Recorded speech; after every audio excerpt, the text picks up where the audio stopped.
NDC for Omuko Wiemo ever 2012. And inti yendi kunem so na domine na umo bro odi atente chamada abochimi mojedia frisania Monday the 19th day of January 2026 in the year of our Lord Christ. 23 minutes gone past the hour 6 live Western Diamond TV Western in the morning. And I pay you two for say what she a crying in Pediaso. Now, that's what I say. Or the Asha now to France. And I pay the Abeka say what's a Kwani and friend Munyam. Now, Yanina, what you muno. Yako one church today we say one kaya bonani and Mumu Yani and Wakaya, what do you more? And I pay with your chair. You have so many awesome. That's what's up for me. I'm Beramaba Nana Konadu Prah enye. But that's in Krono ready. And a pair of Machidom Sonkokra. Say and a pen so free Sabro Yakra. Echo Bossa non Kuno Eboba Pemo. And I'm translating Kobo. You go so come, sir. A free next man take on your best say in program Sumukakra. And you break on the Nimunaya Kakamo. And your new programs best say probably next month. You're not a program here, we are programming as a check a crab and break on the Nimuno. And you have Bosuka Crack so mama. Namonu baby, I'm back at your life now. What you various presenters no? I work Western Diamond Television so. I pay what Chamaba yes and Chalabra say one many upon Samuel Jinko. Ukabna Yaro Mana Prah was a canary from Pomanson. Ominata China Jordan pay. That's why I saw my crown so crash. And you near by me Belotre. A man who are to Nipa or how are many passo free and my first weapon Misabre. You to and I fear by force I say so better. One moment per year will bush me as over Brewasi. That's what Kakanga Kanga Kradi. Woman and Sasso was so. Now, that's what I was showing the Munamua. As I said, I said, the Murade.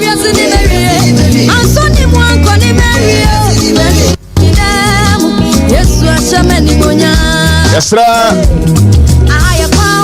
The late John Ampuntiokuma. Now we are a former member of parliament for the people of Ejoso. He was a former minister for finance. And then Wabasla Day Musa. My name is former boss Dr. John Ampuntiokuma. Nigeria Menenua. There will be a 2 for an young group on Tradian Pound. For the crown in the Pedriana NCA. Now, assembly see what you could. Okay, Lucas and Pa eti bako yimu enumnua. Na Judah ni Herod bless one. Also for penny bit na see our friend Zachariah. Ofri abia asofukuomu. Na negiri ya Aaron mama numu bi a wofreno Elizabeth. Na wombe nu nyina te ho. For Onyankopon anim di awurade asade ne tire ne nyina so a wo huni asem na oni ba efrise na Elizabeth ye bonini na ombe nu nyina so anyini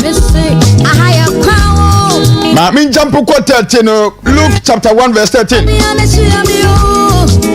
na obofo no se ne se Zachariah ezo na wotie wumpa bo na wogiri Elizabeth bawo obabadini amawo na watunidi Yohane we ayan komishe bia eba odifo Zachariah so Zachariah ane negiri Elizabeth Bible say na wo ye nipa mienu a omuti ahotie mu eti Onyankopon asem na wanyinyini awo mpani fie so awrawo sam ne se Bible say na Elizabeth ye obonini bonini chese obi a ontimi nwo free ne mafrase nyina wa ya wo mada chese de Sara de ne ye no a na ebasa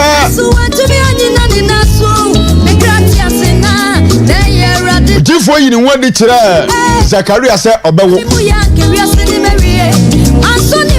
na nukura mu no Emfa hu ni nyini ana Zakaria ni Elizabeth wonyina du ompani fie so na woni ne da so so obetimi awoba no Nsemo na wodifo so ekasa kire Zakaria na Zakaria kobo eche ne yire Elizabeth se obewo no ebemu ebra wogo abrantia na ye friend John na John we ni ya John the Baptist John no ogbo asu ewo so hu na Bible say sabre ni mu na ewu Yesu na John wo chen Kristo no abosome nsia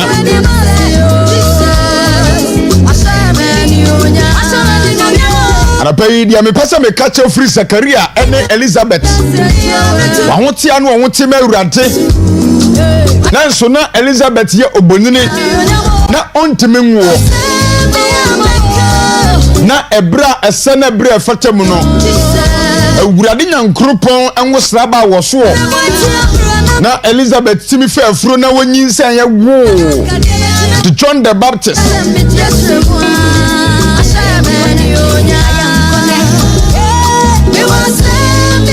na eniji sam ne se Bible so se adifo nyina ne senkom nyina besi John the Baptist so he was a prophet of God. One more we are major and minor prophets from the Old Testament to the New Testament. Nyina commission nyina besi the John the Baptist so the free John the Baptist so ba eba pamfo from Jesus Christ breso ba Christianity taking shape no obi anu obet maka so odifo bi according to the scriptures. Say apamfo from no the 12 disciples and ankopon hu wo so no wotimi ne nsa atu obi so na wo ma na di ye bi aswafo edumienu anu ye Yesu achidifo no timi de wo nsa tu obi so na wanya a special gift bi a wode ye adwuma e wasafo de mo da wodifo a kaso nyankopon kasa ase da yi no se oma propagate nsem bi ncha amansan nyina no omu nyina be sese de John the Baptist so na Elizabeth ni ani da so Zakaria ni ani da so emfa ono suma no musuma awurade ye na o makoma da awurade so na so na oba ho ayeden ama wo Unyankopon mu ne bra esefatam no wo shira Zakaria ne Elizabeth ama wo babanini wo de John the Baptist odifo kase a oba wiase nensan kabu no mu ka se John the Baptist ka se odifo bi di na chi ba na ono John the Baptist kwa no wansam fata se mpokura ne mpaboa kura ne lace mpaboa ne lace kura wo besom kura se bia o lace ne mpaboa ma no esansa we nipa okro no ekase Yesu ho asem ana na John the Baptist ka so John the Baptist ebebo kwan adima Yesu Kristo na ebede adibra Yesu dru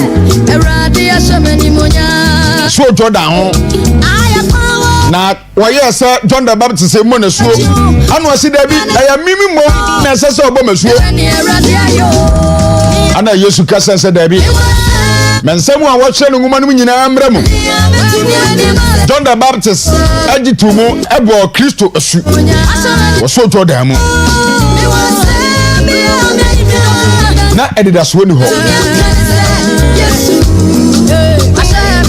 na woni animunyam esa na ba no woni bie na awurade shira Zakaria ni Elizabeth ama wonya obabanini a abusia wutie manano payi menim sɛ dia wote bia sitia awurade nso ntimi enhyira wo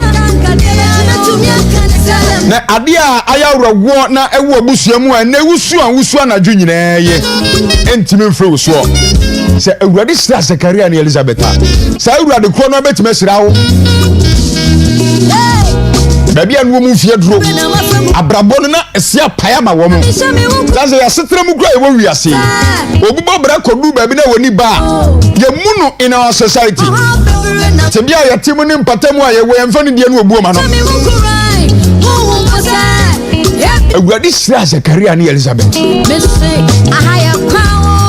ema wonya abema na oben senchene ne nwonwode e wiase anapa yi sawurade timi hyira Zakaria ne Elizabeth sawurade kro no abetime hyira anapa yi wa wusuo untimi na awawo bukra so anapa yi wudi wan onsa sumu no odwendwene de anu makura bedie odwen ba bia se ukọ anapa yi awurade ampai Zakaria ne wampai Elizabeth na wo sira nuanum yi a abusia wotie me maame anam papa wotie bie me nua ba me nua ba ma wotie ma no pai awurade beba nsra bam no wo sira wo no pai de awure ho no be ya ni je yawe mpokere ne be nsura na ya dansire ma foforo unya adaje a waka Lucas empano ora chapter 1 nyina kan bra Kumasi the Americans.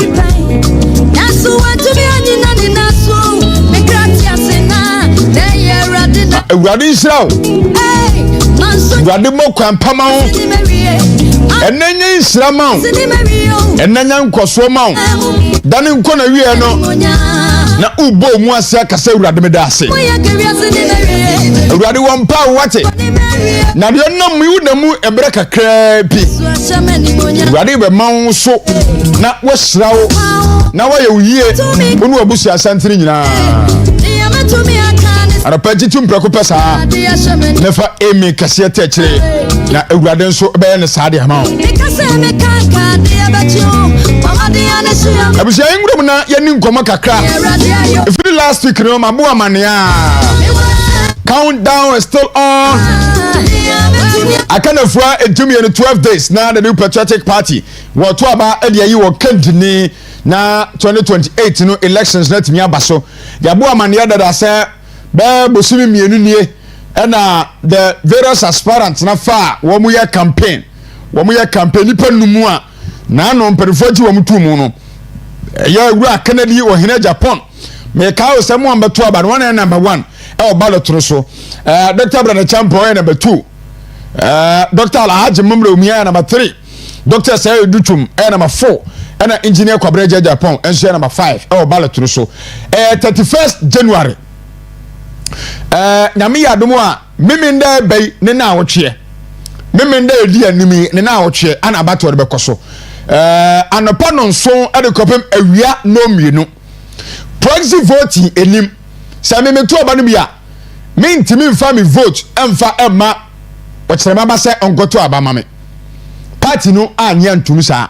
Nju ni ho a woni ho. De wo ntimi nkoto bi. Ene ya metu kwa kobroche nti. Wu jamanem na toma me omusie ni ho. Proxy voting no enya de be koso e wo sa election me nde bai ena awotwe party no eto no. Party for no se ebodum yenu ana ebono mienu 2 p.m. Now gusu ediki mu dia.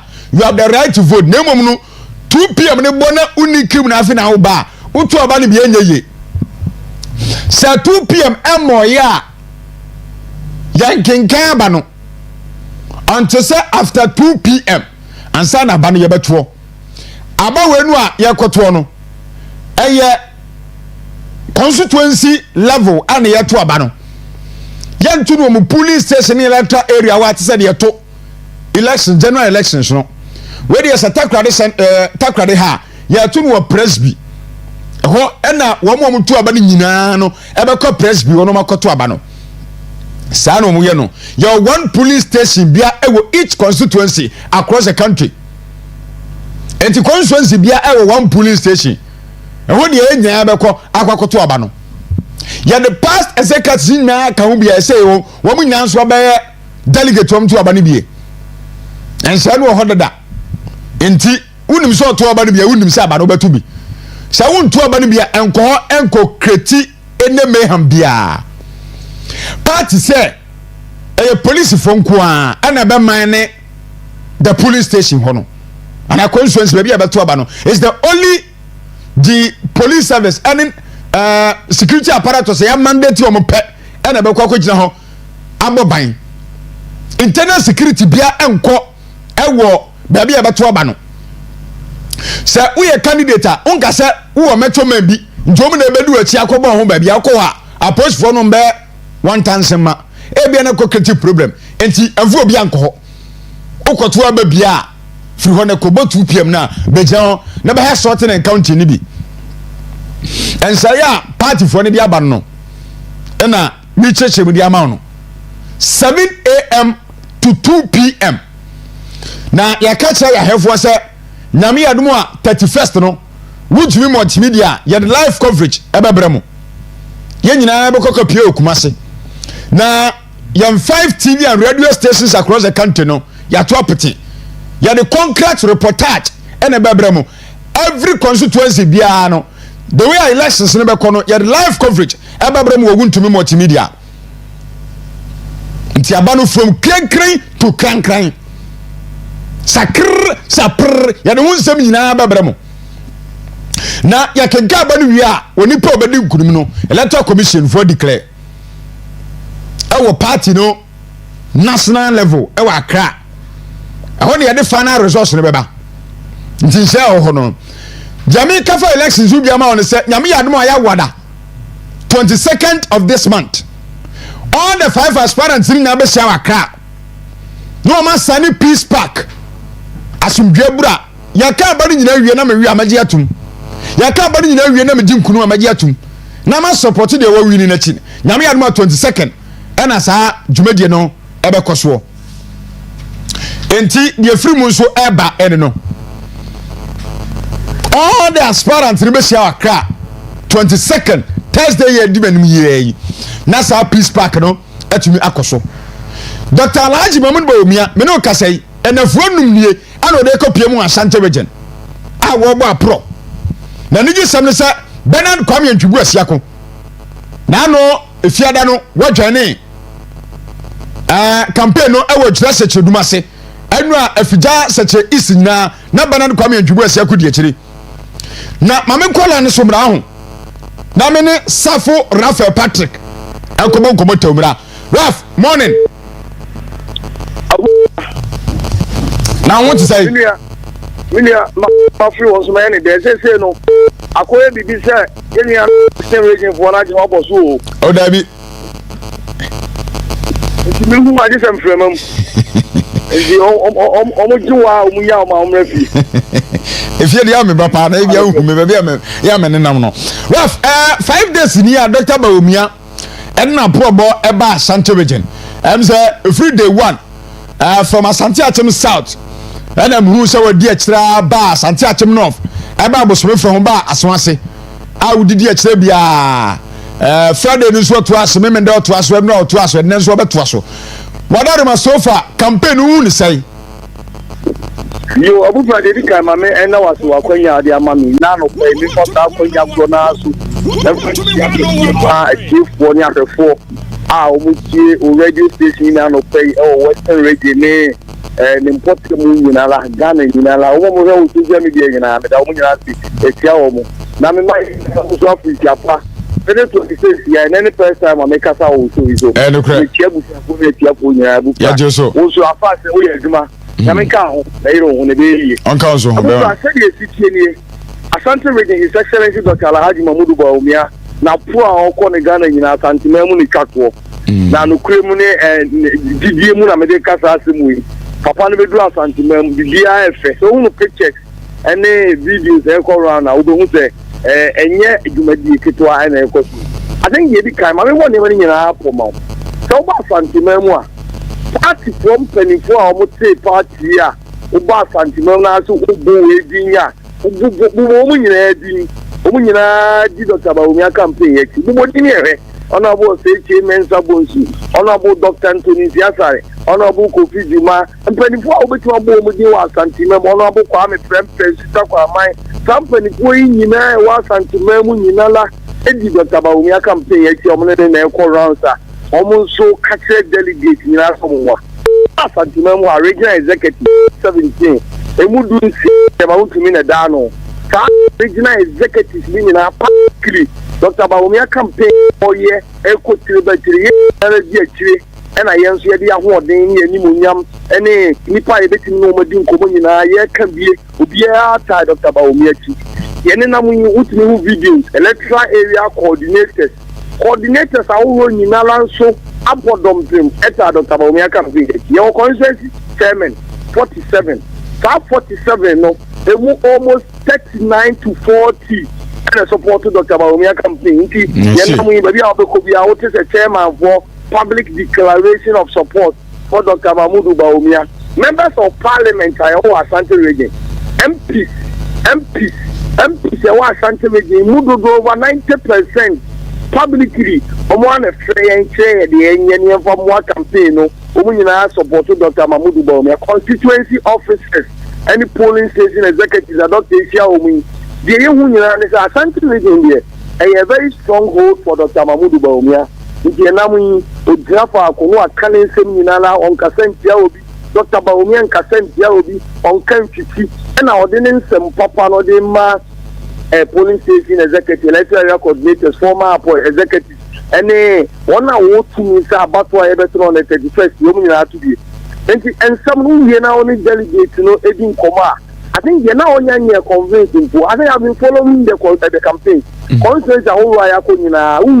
Now, party for now, option will be about another church where you know supported by Umia, you say, or say, not general assessor. Dr. Baumia, so when you need to be at Dr. Baumiana, so you'll be our come at this warm power. So I come at this warm power, no Akumano, etc. So when I home brass here, said your cousin in the so. Said Dr. Baumia, Miss Asuma was some party, you know. I'm a party for us and the Namu in Adia to the daddy. The party, the Biennial about why you came back to Kunuda. It is only a kind of conference in a Dino Cafe. In 1992, I had Dr. Professor Dubois and Qua about one. Here, MPP for young from so, and Sanwa, and 1996 getting Kunim. Then so now, Society by 1992, you know. A sign my 1996 elections, you know. Yes, I call Ray, and finally, yes, I call 2000. I couldn't couldn't. In this action, you know what Santimem, yes, she be there who say, who do so go for a quality group, and 24 say, Obosumanim, your condemn prensa, Obosumanim, your condemn prensa, Ghana Mampany, Yakunya, will be possible. I couldn't think Kuga, Yafanis, and Debbie, a Santimem had here. Finding in a near team, then another move back out of Butcher. Then another Casa of Kabuya soon and say, Bosman, the column prensa, who do so go for a qua, any trail who is about to a for said a man and out of Uncle Kufuado, near the column prensa. Near a man, Santimai this year, John the Kumku, near the column prensa. A Santimamua, Yena, Gideon say, yet me a man come for me, a Yanado, and name, John the Kumku for the Omcon in prensa. Yet the Dr. Baumia could be because one yen is ah.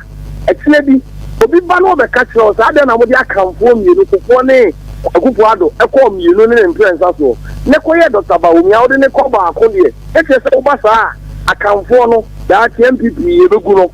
And he said, yeah, I come from you know. Sani, the Ama Dr. Baumia, so one yakan. Say out, Sinabi, Dr. Baumia, Yenasa can even a bar. You know, what's no Kamusumuno in another boy. And the came in and said, I have about 1 year out of Nipa 5. No, we are the 2 of Baumia, or a tried and tested, or a well trained, or a well prepared, or a competent. Only a bit maybe a man who had the Ghana so a bra, Dede, Cassatria, and more money. A buyer go to our Santimoma. You don't want to just only say, and make Christosem, and Yankum with them. And I would say propaganda among Ponibika, and I Dr. Baumia, no Ecomonica, and I Christo Form, and the Nano Mibusao, baby say. Company for me, Christo Nibu, Dr. Baumia, we Dr. Baumia Sinclair. Honorable Canada Japan, where Christo need, Honorable Brad Jampo, where Christo need, Honorable Cabeda, where Christo need, Honorable Dr. Jose, or where Christo need. Now, why any Christo need? edi anuma busa nti delegate o mo koto be o mo ya Christopher delegate awadi nipa num tika o me to amamu nyina we Christopher politics enye Christopher politics enye do oye sofo politics enye father for ne do mo ye na mmom bubra the party for na dia to me say nipa obetime di Ghana so no dia ho brase ni nimdie obetime di Ghana so na na NPP for delegate epe ni obi a na meye we me Ghana nya kwabrane ba ko sika na ye ye nti asantemam campaign do sabawu ye ya yin na ebi acheli let me be honest with you bubra the more western region central region asante adi Dr. Bawumia ansem watu asante ta Dr. Bawumia chi asante to abama Dr. Bawumia e da ebe to ba 31 bibia ni odesi to kwalisi bibia mpia bontri no nko to aba because ye na mu o ka se Dr. Bawumia delegate ni still maintain o ka se Dr. Bawumia o still maintain ye buso on the na still maintain o mo si ye maintain Dr. Bawumia ye na sa kwa about to ye wi ani maintain police station for me be say ye hu funso aye and I know about to go to a year campaign. Who could give you a few of what they say? Delegate the Cogisca MP for one delegate when I work with this girl MP, this one to about me and I'm on my. If you want a delegate, you know, I see also much so margin. Kana young party from Telephone, yes, as a sign argument. It's moving and I say a problem. No, yes, I'm part of the light of Mugo, my uncle. Now, Miana won't cast on the so hard. Go so now there will be a winning calling him Kokawajino. I don't know. The share did let me be honest with you. Something with the conference in your car. Now, the air cost one now you must show. Now, conference, I quabre, Abu Quabre, Quabre, never I could nip back. To be that form, not all true, except the kind of treatment. The custom be careful, Dr. Bawumia, who do Dr. Bawumia in 2012, Abu Prah. We was here and buy and chabu. We are women 1983. 1983, this in the MPP in Kao. But I would you too. The MPP and Accra, baby. Yeah, what's so? Dr. Bawumia, yes. Dr. Bawumia 1992 on Kao. That's all baby. But baby, in 2008 campaign, the court Supreme Court 2012. Now that I'm going to car. Yet the party in 1992 no more. Almost the Kanyako Supreme Court of Musikanama. And I say, Yako Supreme Court, a lawyer for the who was the Kano that Canada. Who the one Canada can be a Canada can have so long. At the party, you want to see the party number power. I'm a woman, what did you want to fly to Suche? And if you send me one could to media, I will say, Oba Munche, like when you Fulani. And to beat me, Casa had just a miracle, me at the MPP, or you Fulani, he and Toba Maniku. Something, Oba Santimam now back at that. And my Uye, and my Nipa was a woman, what you know, Unya Nipa. Tinka, I don't know what they got to about. And about what I fancy what when you about what the amount of Tabaumia, near side in up of you, near the Akode power. I will grab it. And Hena Mudumonitre. And if you are called to be the quiet, your couple constituency, the team, the charge to be nearby the quiet. Now, your 12 are nearby. Okay, Ralph Maminas is never to us. Safo Raphael Patrick Asante Regional Youth Organizer for the New Patriotic Party. Ono era Dr. Bawumia Pro Board ya kwa Asante Wejeri no abon komo kakra odi akyerebe nti de asie bia no na wanya daje na wachechim kakra de ba na yebekọ sede maka na adwira sechuduma se yebekọ ne yedi komo kakra je firi ho minim se chama video na ready a bra Benedict wo si akokoduru adwira sechuduma se nsem adu tudwa no yentie kakra na ba Choboy. Me kasa no mu 1 minute e de yaseda. Me din ka da me regional executive sinyina se. Sanso so ana me da me constituency chairman for and the constituency executive sinyina so ase. Na mababa da coordinators. Any polling station, ni council of elders, ni patron for nyina se. Na we di ayabos body my boy Dr. Ayu free my boy abaso e kwansro nkoso why ade say campaign wa hwema chiama me ye papa woni wankasa wunua calling team ene me ankasa special assistant Eddie ene aboafo omuka ho nyina all the team onyankopon na me de da mu nyina mase my second vice I love you onyankopɔn hyira mu nyina dia to so bio ene se aba ya kwakoto no 31st no enye obi a waboa eso aba ane ya kwakoto ye kwakoto aba for our future, for Ghana, your future. Ye kwakoto aba se wan na betimi awene eye election 2028 no. Na efri 1992 abepem ne no. MPP enipa 9 ana adi e party nanim. De odi kan no ne ye friend adubu ahe. Ye ko 1992 no.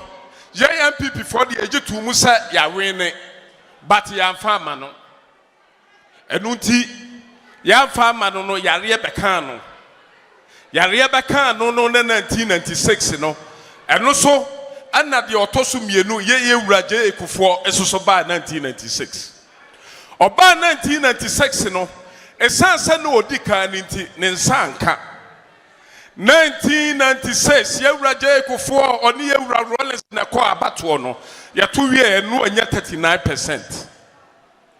Aya 2000 elections no na nya dia yewura Rollins beko bio enu nti yewuraje ekufo 39% na onya aye no na nya ehunu na se na nya kwa eti abra na yewura aya atama sa wanya ne ba bi ko onyankopon fa de krasie na wo ya vice president ayewra Rollins ene amma dinigina NDC fo anamu no ne je ekufo ko contest ye no aya 2000 no esanse na yewra je ekufo anya 39% ni nti no na yewra aya atama se soso wono soso oba bepe aya 50+1 ne yewuraje ekufo oba bepe 11+1 nti no yeto abano ne yewuraje ekufo no awene abano 2000 sansuso ana yewura ayaje ekufo no abra oba beko 2008 no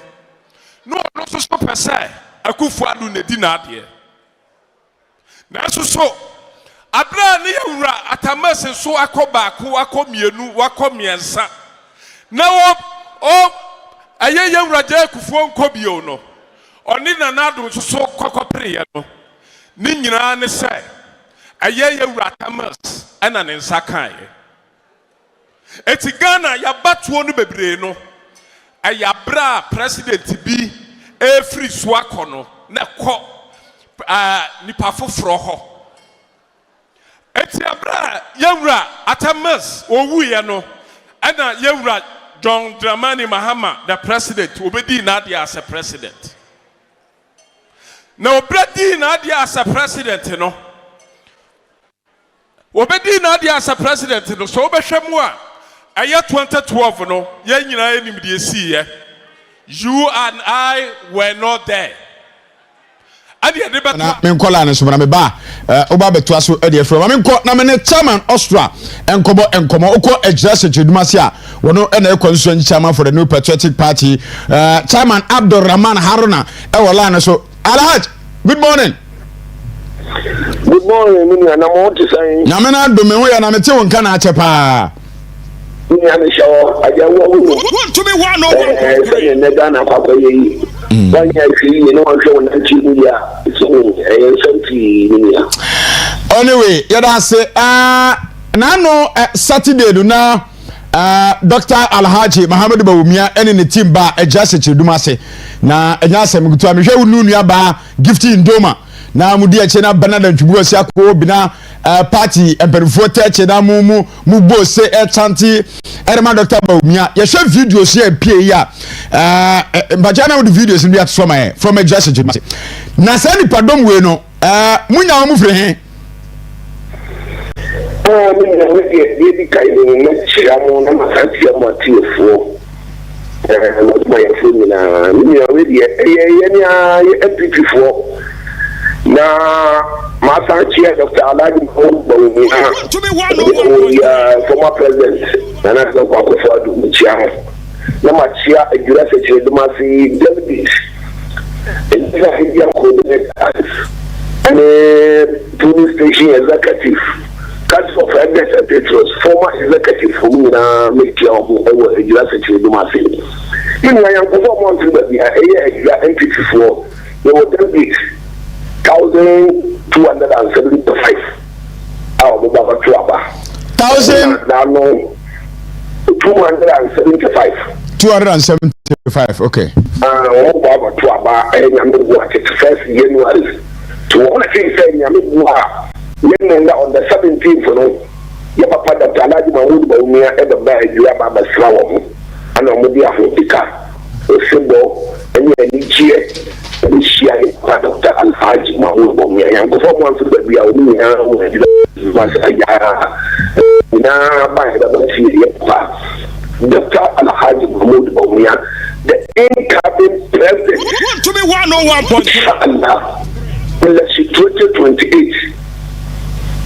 Okay. Papa Dr. Alhaji Mahmoud Bawumia. We know na eba to about you. At the first year, na eba to about the amana. Na yamna buwa 2028 so. Ono wana eba sanje no. Aba president na chama mama nhwe nipa domo e ba ye ne enigia ene enthusiasm wana ewo ejase chedumase ase ekira nko na yakoto general elections o hwe ankeka ne wodo a aba party ni mu a party fo na hunu bibi ewo Dr. Bawumia sunku bi ena wo mode saa odo ene saa ankeka no epu ba banti be hia na hwe se de omani asia bre no a ka bibia kire party ni se won de Dr. Bawumia ba the next elections no on beto aba ma no e ma na kodi nkudi mo na mini aye sa e ko Dr. Alhaji Mahmoud Bawumia wa ba be ye vice president for 8 years for the number mini aye nkubu ya yi e wo 2024 election when Dr. Mahmoud Bawumia fought ye bi kai 8 years Ghana for the next 8 years, and young come will be mra. And we need Dr. Alhaji Bawumia fought. And the next time, Niama 1, 2, 3 billion Ghana for fees and guys, 24 years. The family you will and then me and the Eka say Baba Tuaba, and people could Ghana because who got a $1, and that's $1 about 1 city. Nemi na me ko market ni ma me ko ye ni ma hu bia ma busa media ni nyesika ise ngotu enne akuya fusu adla ko fusu businessmen fusu ya tina mo bia ko so e wo ana endi sa bongo no kwa ya so so ko ma yo enye ntama ne sa mure ya ni mo minu ka se wa wo kiri no wa hwe wa nan tie ya wa hwe ko no ko aboko another of you will be there because so much said that if you can now you know the aqua show there no money can who can yes $1 $1 I'm about for business in there net Jurassic Kumasi here for auto fertilizer 600 Ghana cedi now do a puro upper market what about 300 Ghana cedi 350 Ghana cedi beans Nema Echo. Okay.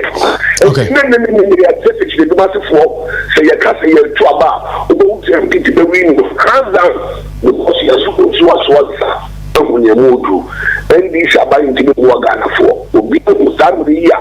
No hope yet. Will be who send Ghana as you go. The amount for a shoe as beautiful. Among folks who every year Alhaji Mahmoud Bawumia to be your own side and family here. Okay. Chairman T, ya do be sia na nyame ya no 31st no on the day of elections ya beba na ya hwese de nyama be sia ko e wa Jurassic Chedumase why? Good. Yane Chairman Abdul Rahman Haruna ono ena dodo na fe no Chairman Austria yane no akobon komo e de every Jurassic Chedumase wona e constituency chairman ho a na no na enyasem kutwa kra enti de free ho so e ba enenom na ya ba ne se gold board say sika $214 million ayene e ka wonoma bro ehun komo a ye a oka na Bank of Ghana de betu sanya ne kra Sami Jamfisi anya ne kra enei the IMF communication director yenua ba Julie Kozak when they betu dwase and the losses of the gold board ni nyina no the key one here trade activities, any fees, any exchange rate. Sani mami and send a cabo mo. Emma 214 million US dollars. Kawi. They say, Eba Kromoha, the bet me as Sagana. You have no idea. But in now losses are gold board for HOK. 214 million US dollars. Ya can't say more Chromia. Ya can't submit the film saying that. Ya can't be what the Senate Cromu, Wamu, external auditors on Beba and Sana. What much them say? Can you just imagine? Now, I'm trading from here, you know, I'm to be farmer public. And they're waiting for external auditors on Beba, about the Tioma and Sana. I don't know some transactions name. One books no mama when tell my mom for Kwanswa Kaibi. So where are they now? According to MF1, trading activities, fees, and exchange rate. And a man, say 214 million US dollars also no, at my Ghana, 2 gold board. You can't, and this for me anka. And we are some of that. You better mun command pay. Na the abro so ya the amamo. Na the aban said nam tamakru. When's the last week we can hear say Ghana's ambassador to US the batu just say said nam tamakru no niji aka won mu a ya de tani wo US ho na way back July 2024 and ya de tani said nam atuo no tamakru na se way back kom ya kan nti me ana me kan ha ya de kire mu a said nam tamakru's name not listed at Nevada detention center.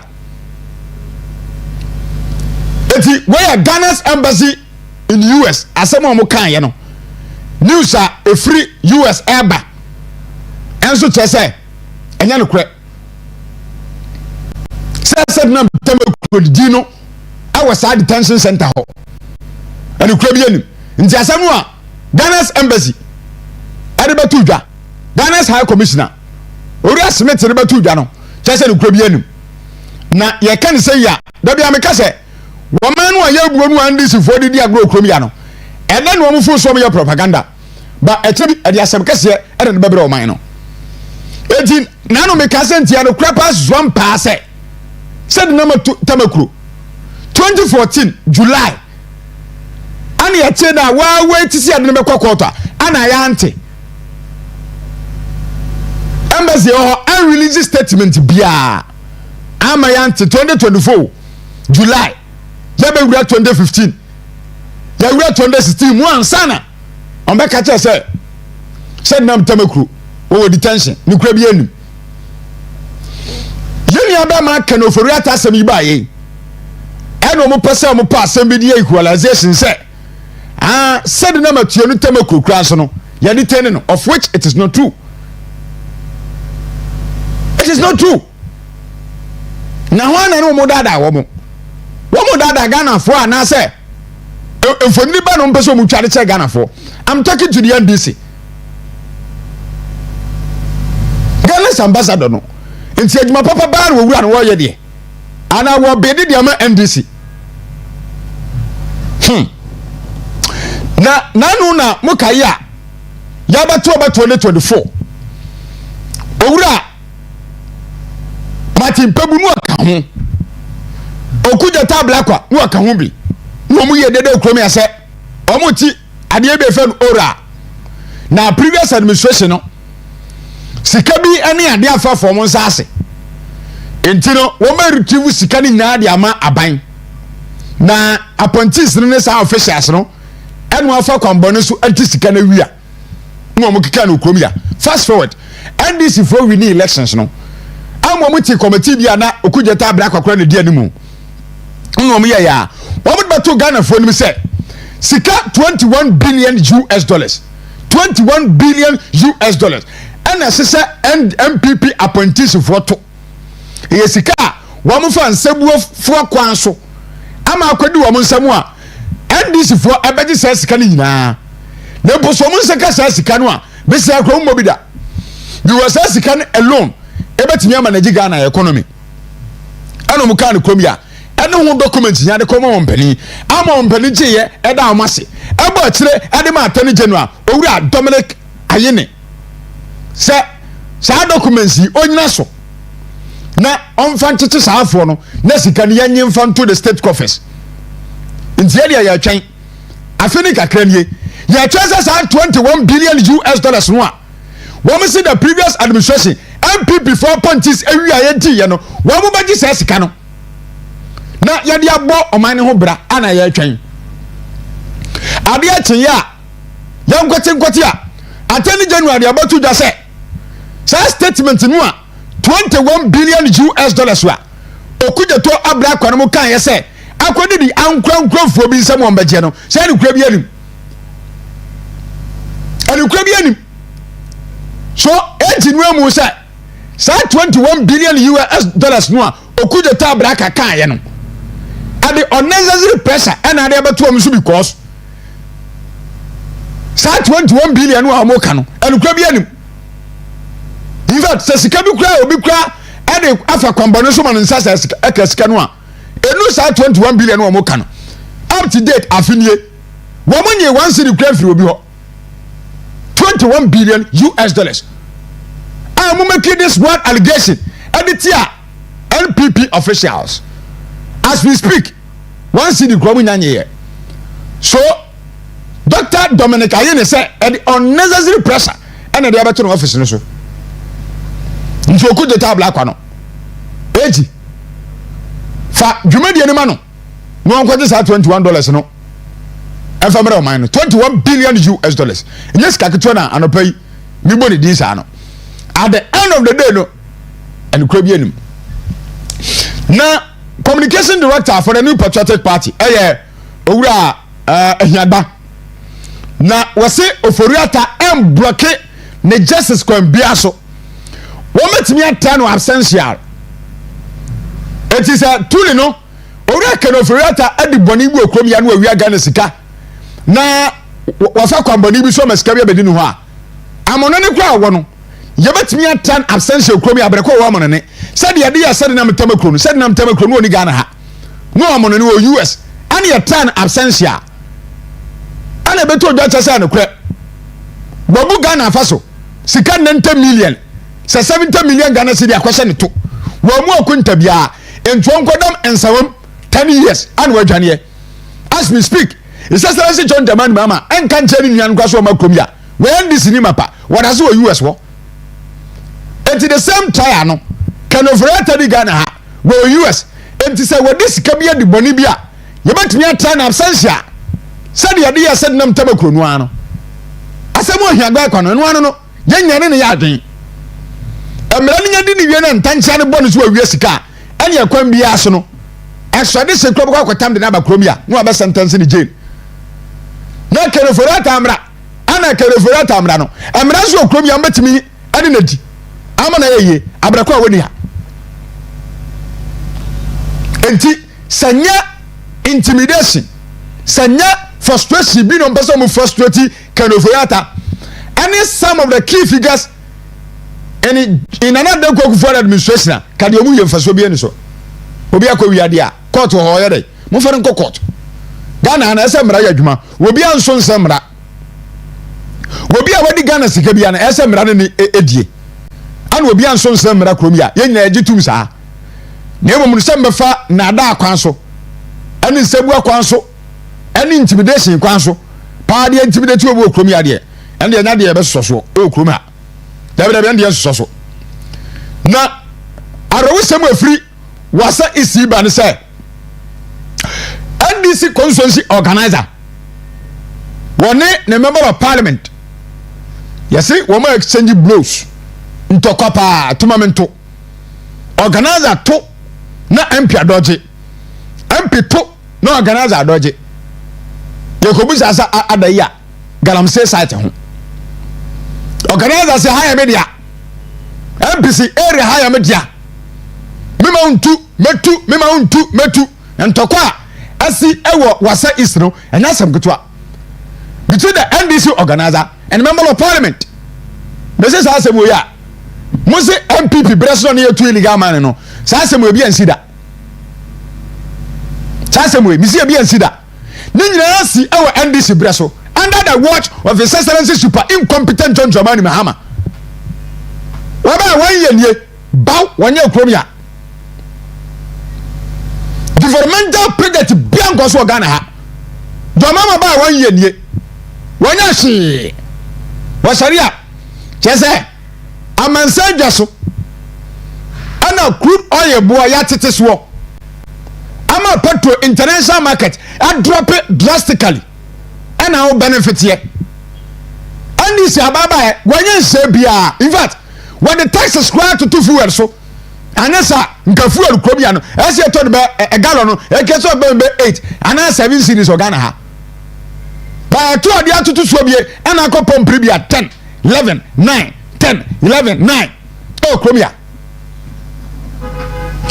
Musaria zepato ya teso eswate enso adene de denu ubewurawura mu anu nanya de NDC fo ye bie na di bibia ba o international market ya daroma ena bia so yeso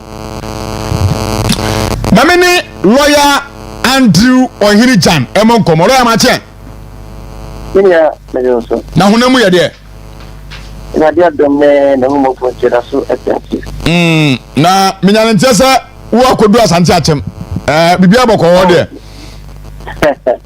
bibia boko bibia be on the clock I am at TV ha boko ya na boko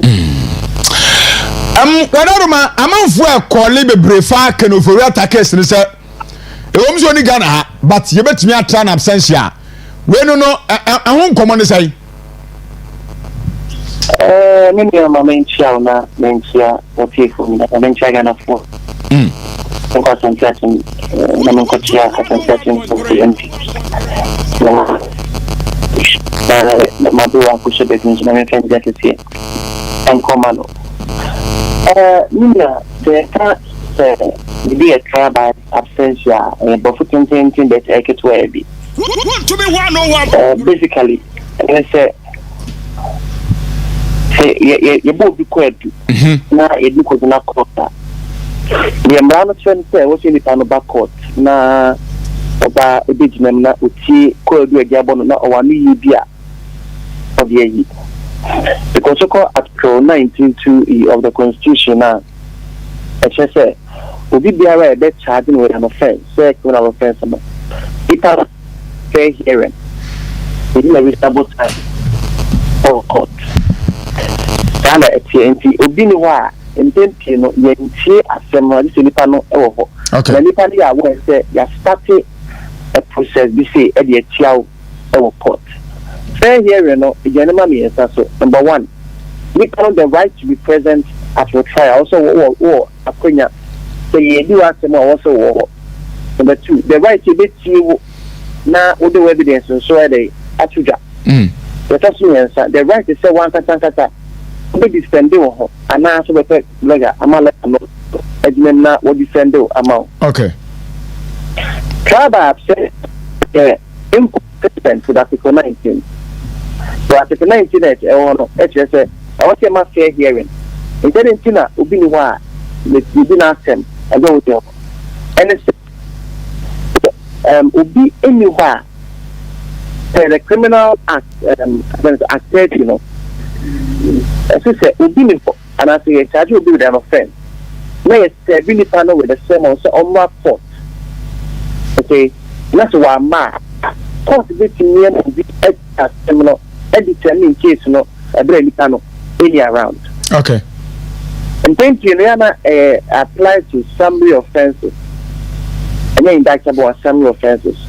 Summary offense, you know, basically offense a lower court can handle offense and indictable offense the high court is that those offenses, you know. A summary sexual offense offense basically you can try easily and go through stressful process. Okay. And of course, you should know say what's the accused, you know. And the court, you know, every time the discretion say that was and I want to also a court, you know, between your for that was open so on to us. One of the things that court you know should be a best was and so very depending around, and they say you start as and depending especially you know me said this yeah yes. And when you starting also or continue here about 2024 year And of course, one again. And many people was present at the commencement of the trial. Okay. But the Air man deliberately, Uganda, one again. And the court in the Chimia Swasso, Etiasem, or Browniho. Because any time at the end of the end, said, well, son of what you say, oh, mommy, Tiasem, no, yeah, carry. Okay. Because you know, I send the end to us. What I say. And thinking is a court to be Tiasem, no, very around that. No offense to me, and mine, no offenses, yeah. Motor traffic offenses, you know, regulatory offenses, offense, I said that, yeah, offense, you impose fine, and I said, non-custodial sentence. And court paid movie, now, the only will be a by absentia. And what's up with me justify why not by absentia and in absentia? And what's up with the procedure? I protect yourself now, okay, because I didn't be any Panama, but maybe what I said, no, Yahweh. Maybe when you're hearing notice, yeah, maybe I am 7 a shade, maybe I won't say it. And of course, it is possible. Looking in that judgment, no, we have to get it. We got the case because of what you are on our way. But you issue any notice, yeah. It must be backed by procedure. And also, which we prove say, what's 7 or ye. Also, prove say, upon evidence, you know, one farmer willfully, and one evidence, one farmer, and one swimmer. Okay. And I said, oh, man, it's an opportunity. So, of course, obey me apply over the TSM. And of course, put TSM, we are depending on the procedures aside. And that's what we secure a retrial. If an absence is justified. That. When was that absence? Also, of course, also for the lawyer. And my immigration status was a mother and the neighbor. Now, let's assume, say, meaning, let's assume, say, no, you're a pa. Who means I say, or you require attention on Magana, no, even nothing. It doesn't sit well. And of course, you should think about independent human rights. Independent human rights. How many adequate notice? Absence, was it voluntary?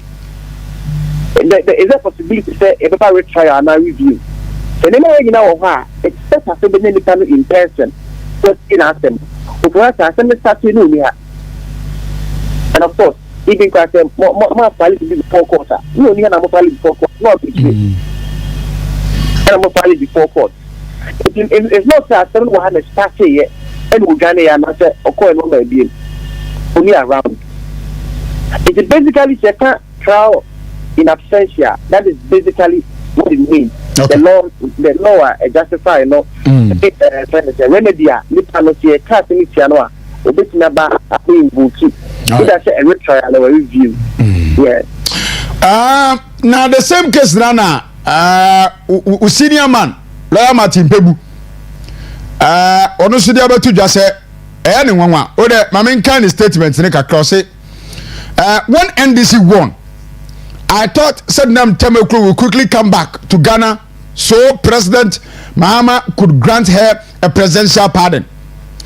She's a high profile person, so she would. Her party is in office. So for all the time she kept staying in the US, I kept wondering why. Statement of Martin Pebu Abaruno. My name taken from two angles. I'm teaching back. I did the time. Under Article 72, President, you know, it would say on my pardon. A distinct constitutional power of mercy. Separate from judicial process. Separate from judicial process. You know, it is the executive clemency power. Say, Ovu Mobo. Na wa Jewelfia Simimo after say a convicted. Okay. And of course, and to me, though exercise limited in constitutional flexibility. I would say also in line with law. I mean, my rapper, Matibu Assembly, so senior lawyer. Of course, I think I know Kasa upper one part. The president's power to finance. Presidential pardon. of a pardon. That's one point. Another point, now some no again. It is very dangerous because what he's trying to communicate to us is say we are going to buy bar. And of course, President Uraba. President Saba.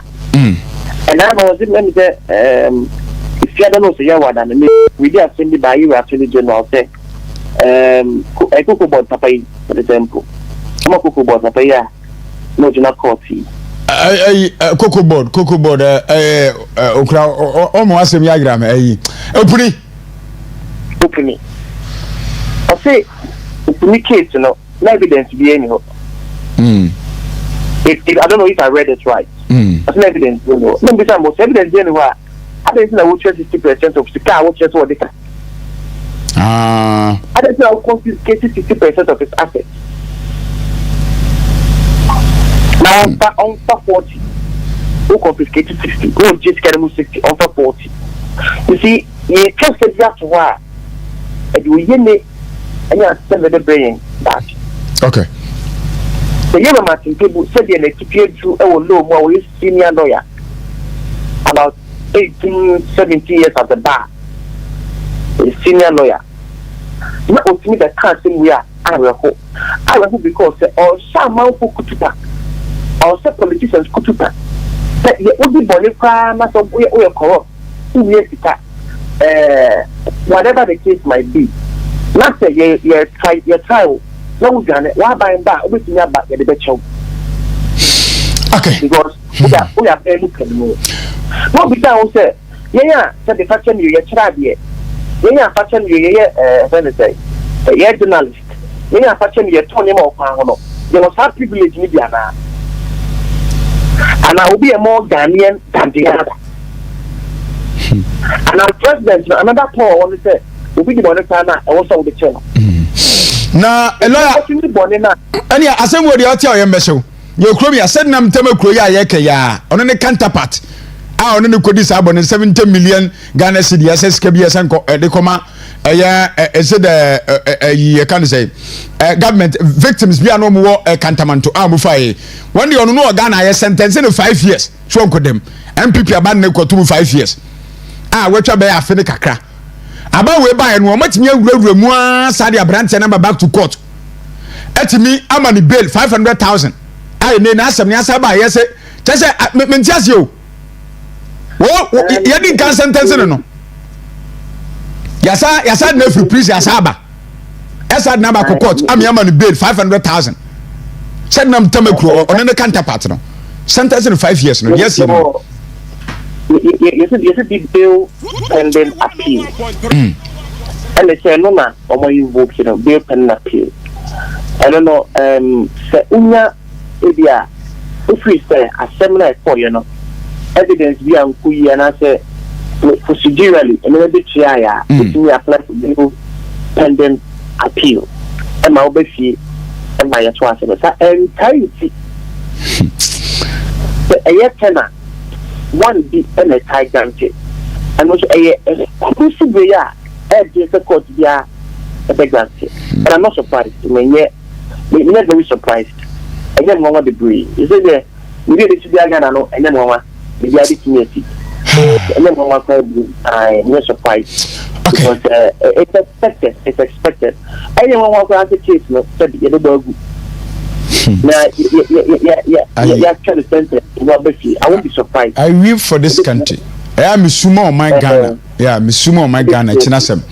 Now, my phone see na was o bra when yamai. Whatever my be actually out in befro. Why? Yeah, that's it. Yamisha papa. Lawyer Andrews Wahini ena yenina bongo a private legal practitioner ena yenino etwin komofa the absentia trial amount for qualifier ora Kenneth Kuntunkrunku for real time betimi atra absentia yenina bongo na fe Martin Pebu commenting so a pass on Sednam Temekru ye wono so wachire na adwen e wo ho ene anopeya yenimu edie na eji ya na yedinu nkomu ya wase there is no evidence against Konadu for unsa one is the case abandon na twam de ne kwafa Unibank sika customers sika ne ade a no ma se ye e dey onu an private business ni ade ama at the end of the day no e kreti fear and panic ho ai nei ye hwehwe mu no na esa branch ne court asem ne di aba we ba ya na o file no prosecute nei eji asa akoka sese an ono kwa na evidence bia ni ho a etie kwabena before ni case ni fa uni bank no ko do mu etwa mu no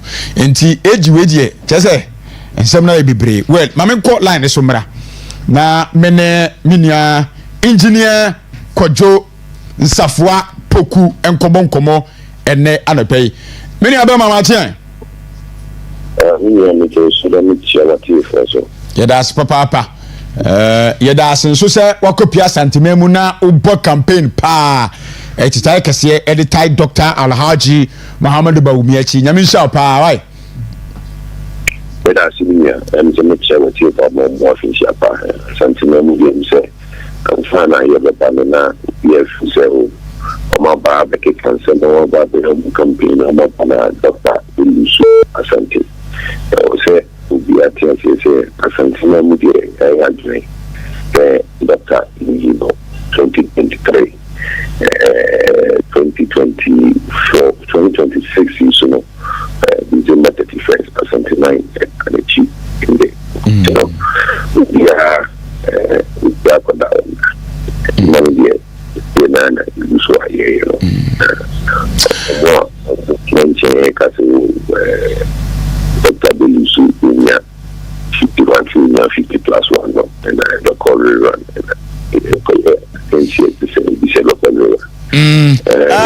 wadaru masa voice ni mo edudu ye said ante voice ni yera I'm to put in ha say afi na abakakra na good okay good okay you know you can see to say Belusu the call run or I read a call run you didn't say Dr. will get the win the empire in the you know to get him a decisive win I think you say the BIP Wapana, who say, yeah, Africa, yeah, Quaco, so no Peter, saying, I want you by the other queen, now what you mean, said, yeah, with the smoothness levels. Yeah, that's it. Where do I know? I'm afraid you're quiet. Your energy home common, Kakra. Young fan free in fuel, I nay, I drop it at the various pumps. I'm off what to say the doings of this current administration, a Juma Waye. And Abuama fuel pumping on the price near the Abba form. My phone so international markets no crowd drop some of the African countries now. It be crowd 0.028 cents near there. All pumps in terms of petrol. But Ghana had the crowd the other bone was repair. Minim we take on this about the prices of fuel near the various pumps Ghana. For over 16 years and actually for say in fuel okay would be sure me that man more wow because wow you don't control no man a fuel price the cost me a buyer or tissue on the first that your foreign exchange you see dynamic market.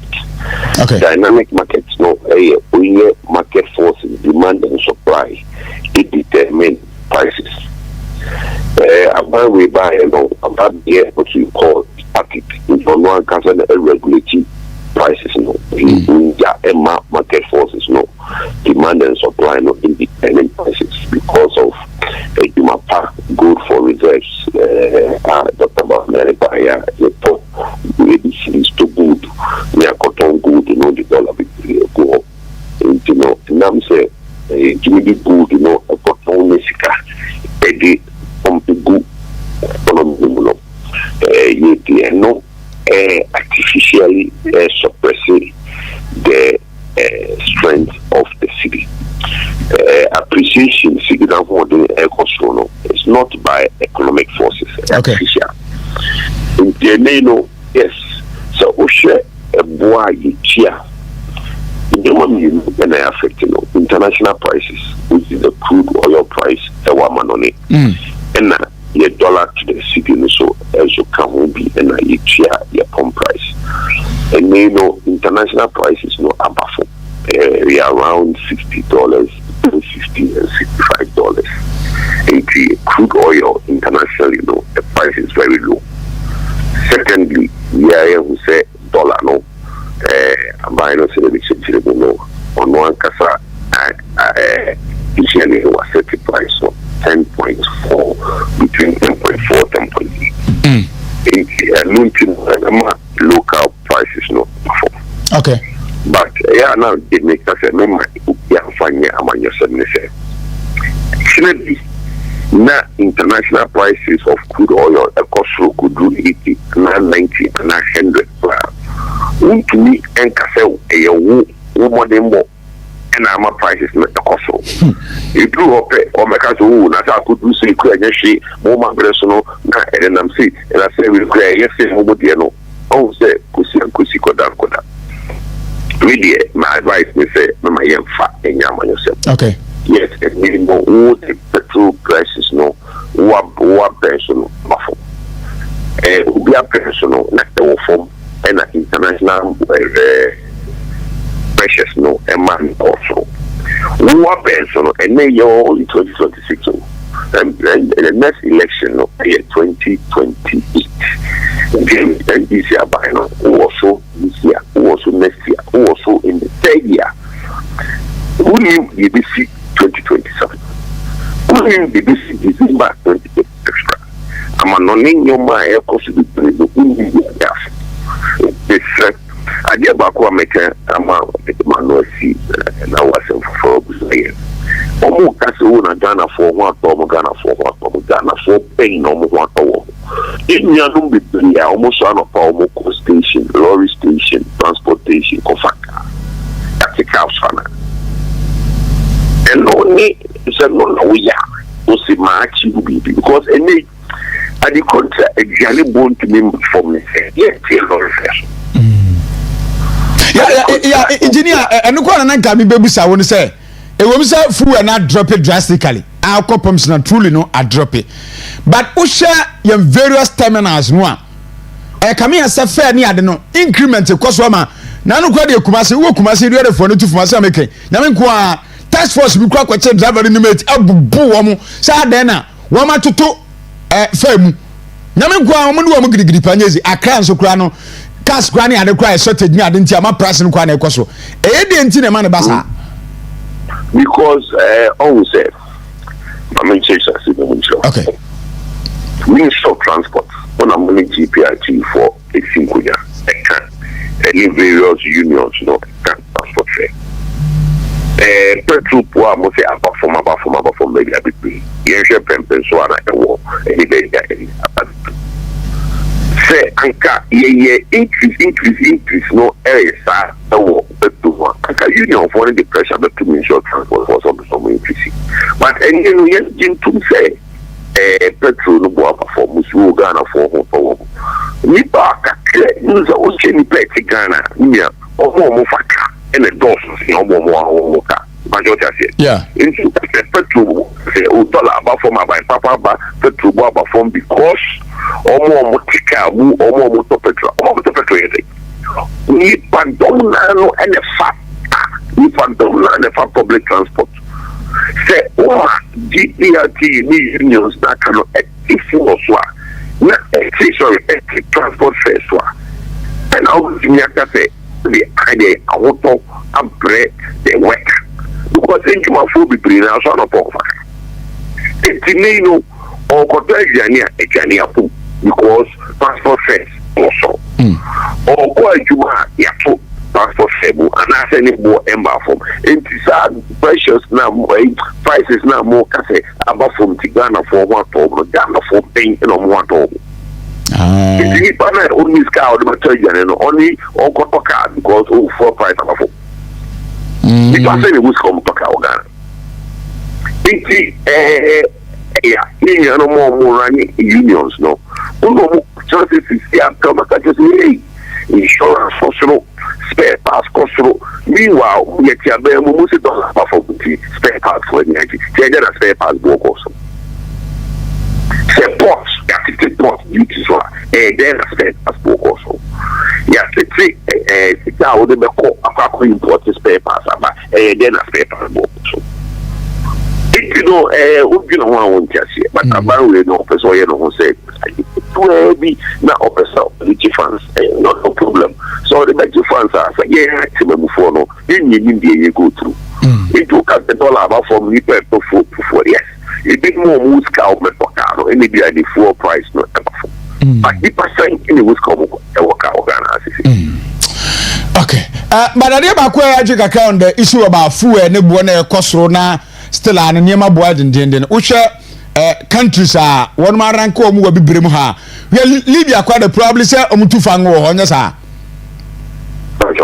Ghana has here to be ha but minim do omutu dudu sene yen ba hwe wo mu pump mu petrol 0.28 cent wo mu ne dikan Ghana chese be hwe list minim ba bia yeda Usha bitse Angola, Algeria, Egypt, Nigeria, Sudan, Ethiopia, Tunisia, Libya, ni Nigeria.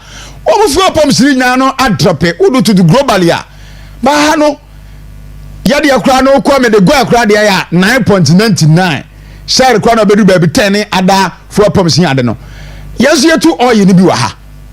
Ento de tutu na bu nkunta no a. Anka entimi na baby papa sene. Baby a ye in terms of your pumps a yetofu wani free one na. Okay. On say a chrono and yet fango wutu and a chere petrol the wow petrol. Okay. On say petrol no near in petrol access also. And no and I know a busy revenue in my big table last year I weighed 1 city. So petrol. Yeah. It's not petrol so taxes no and I buy the input. Apart from Yakotot, Eddie Beton, at the Cano, buying so you petrol, diesel, no petroleum products, no, and you raise revenue for various projects and input to my channel there. Or the compare, it could be unified to say Libya and his uncle to now Domuska. Or no, in here, say, okay, increase the taxes because we do fango, we be the fango unified by man, you know. In here, say, obey taxes ewo for intina what the taxes no free fango so na fango mbefo se be ye fango ejuma koso na se ye to fango ni bi to fango ni bi na ba ni tutu sika onya ko ni futu no e boss one na ba le beka say again why do I now tax my citizens in taxes so and no best start here comparing with the Nigerians, the Angolas, and the Libyans. You grab, you can get sick, and they are people. And saying what you say, combine it to Kenya and also because of one CPR, they can't let out of home. It's the custom no any. It's a buying against car, or the day after your man. Okay. And you know, and my taxes now, and also. Yeah, in Timu Amusha TV, the Medasipayaro, a video nana make a far. The drivers no is it the tax force na wo mo kejiti ano chese o se fe no ade na watum we yi passengers in craft from grab brim wo mo ansa I will Kumasi asip enti engineer Odoroma what you establishing for us this morning is say petrol na swati wa pumps it is not the doing of the government but internationally and I access so maybe aka my Ghana that is what you want to establish for us this morning. I mean, the international oil prices is not the doing of the government. And you know, dollar now above from no contribute to petrol prices now ever from no. But I don't mean because and yet the normal market sources they determine. Fine, if this government is able to sustain, to say you're making losses for Bank of Ghana, you're making losses for gold board. In just to basically raise a lot of gold to get reserves and compete into the economy. No, make short term, ultimately sustaining over a long period. But here, we can say, no, apart from in Nigeria too, who see 7 hours. The cost of one who see 7 hours. Very simple. Abani yana pay me da sepa ene wo bra wonyama Western Diamond TV ewo Takoradi Western Region ni aso papa wadaro ma bibia kire ya adwen so a ye befro na ye ne wakasa.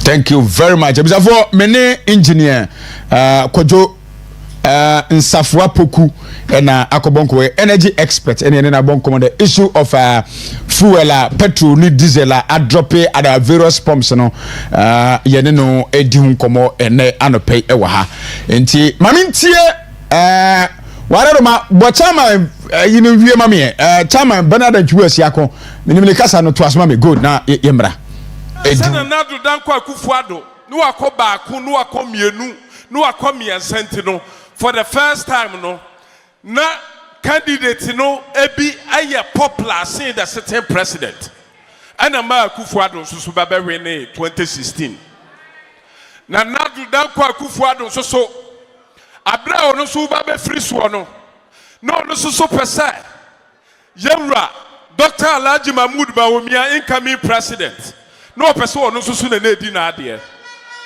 na so esanse na kufuado so adi no ono so koninti no aye yewra mahama efrise okọ 2016 obekọ 2020 and obekọ 2024 eti yewra mahama so baba wene eti sesi ya baye ye kwakoto no 31st ati say 2028 no yewra aye John Dramani Mahama onko biewu eti se onko biewu dia ene na kyerɛ ya tu ya aba de ma Dr. Alhaji Mahmoud Bawumia pa kyerɛ sɛ ɔno so ɛbɛwene afiri sɛ anya 50+1 ɛna ɔba bɛpɛ no election 2028 no afiri sɛ 2024 elections ya tu ye no yewura Dr. Alhaji Mahmoud Bawumia nya 41.75%. Eti ye de etwaniti akasa aka 9 pe. Akasai. Eti se ye tumi ne ye pe dia. Anya se madam funi wei. Anya se mini wei ne wokuo. Anya se wei na ye tenten. Anya se wei na mepe na asem. Na emom de ye de ne kwa obetimi age tumi na maye no. Mepo acha constituency executive say hwan ya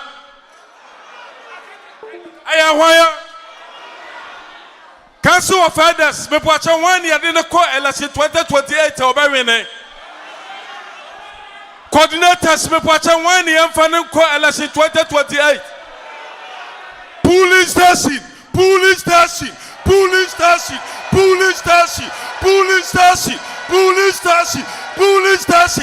I want you for the call election 2028.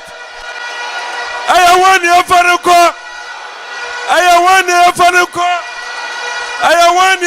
call. Mesdames et Kassani Bavier, Moutier. Et ni pas nous mouna, on m'a pas tout mini nano. On m'a ya MPP for. Yeah, Dr. Hayford Ayrakwa ewo line so mene ne mon koma Accra. Dr. Martin. Yeah, so MIT for that. Na official panso. Fan committee and boy was empire afi adako ya mai na. Amen. Wadaruma wetu yene wonchakra gold board on the issue about one more running losses. If I gold or more talk trading kakamu ye gold kaka to gold corner and we kasusuru $214 million. Da ye din komo. Na no Bank of Ghana the statement buy. Miami nua obi crash RTI say we predictors trading e course we nyina no. Amo respond na say wo mo probably no I say mo twa external auditors bi na mo trading we nyina ba ansa na bia mo de disease be man na so mfama no da ho. Same jamfirimu baba to dwa say nya no kra we say bebre. The communication director for IMF the abetu dwa say well true say we trading activities ni fees bi ni exchange rate and amount here to the losses of the gold board. Meaning asem we no yan kan go say gold board for satisfy o ma di dwaboka na nche the going forward no how we bet me rectify situation no and answer chenchina ye mo ka bia ye nyanto of which and kura bia nsunim that's Amelia. You kind of say, I am say yes. Yeah, power say can me our public institution. I see I'm say electioneering period next year. Now it is a brand now I do that the say we hear Juma. Ejuma so idea say won san enye baako for Ghana for yina ejuma. E kamia say governor here wa bayi ne kasa no na nyame expect as a professional governor no professional banker and economist no so that na e kamia say okasa pleasing crofobia it's to talk and sometimes actually no it's difficult to believe in now when he talks. That's number one. Number two, it is clear say I am trading losses. Now ubitamia but the first say it is not, it's an indictment on the gold board and the Bank of Ghana as a body. Why do I say so? A man is saying in a Bank of Ghana say the city asset ABA is trading at 10 please ABA 30 pesos. This is what you are making investors, consumers, you and I, to believe that it is the exchange rate.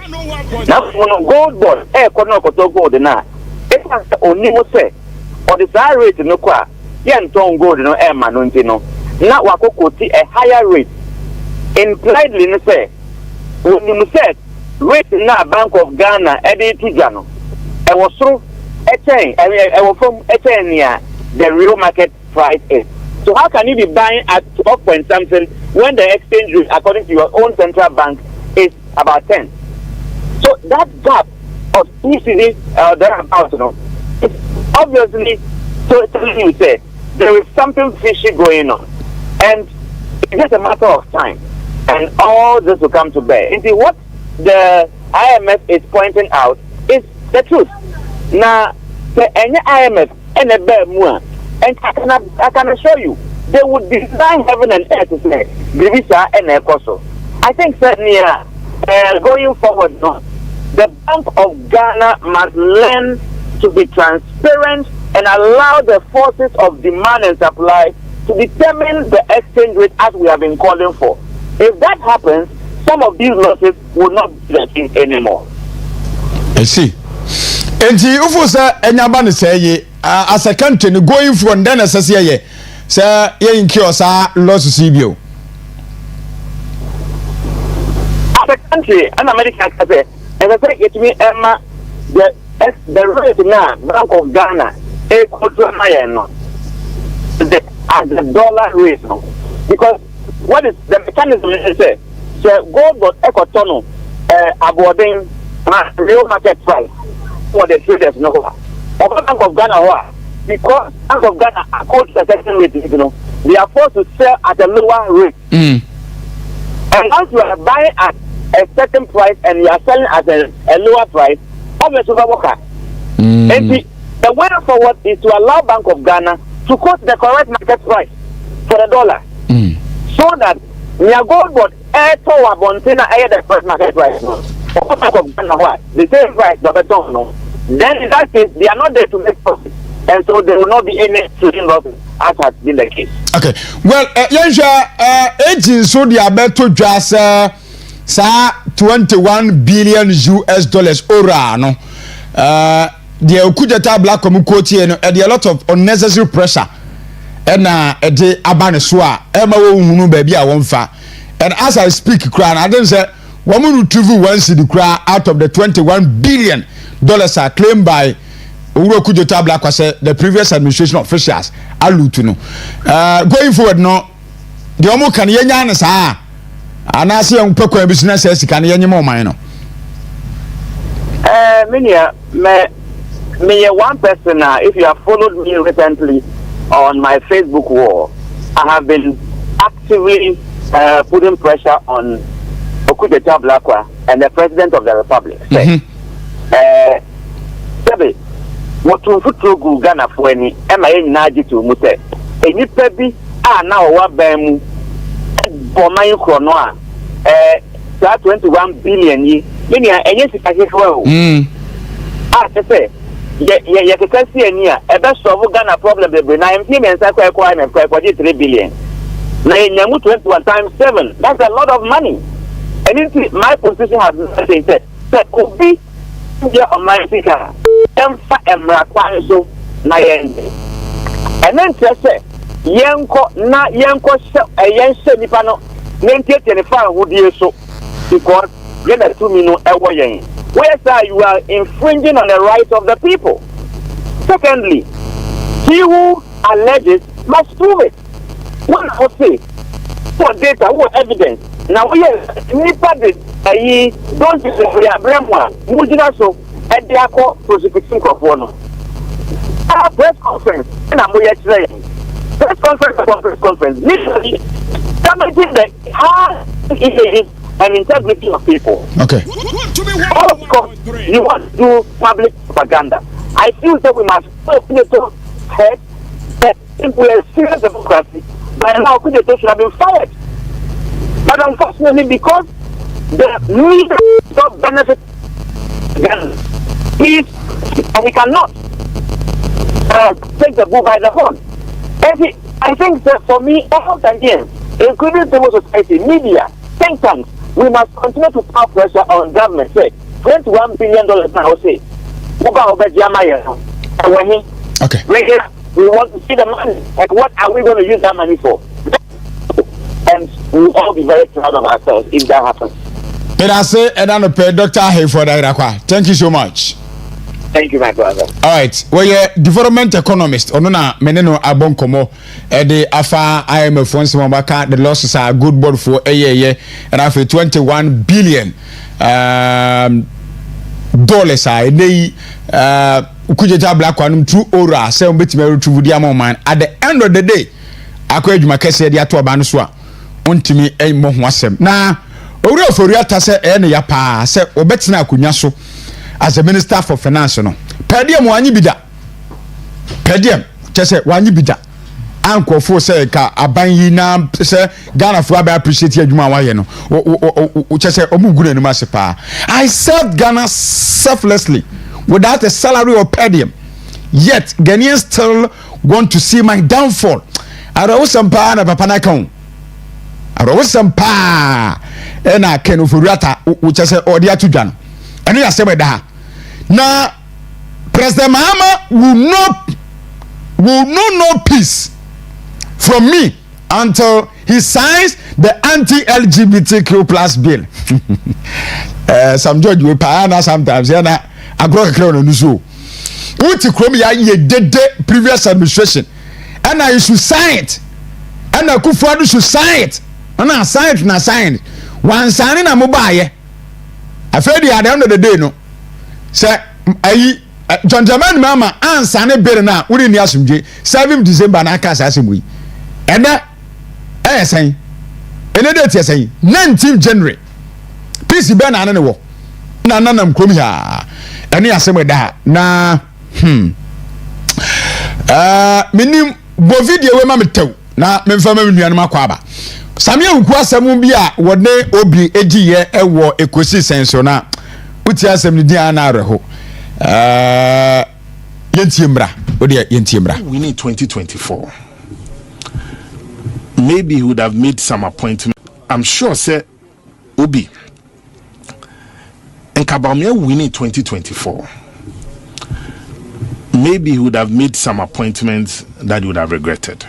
Sir, I think so.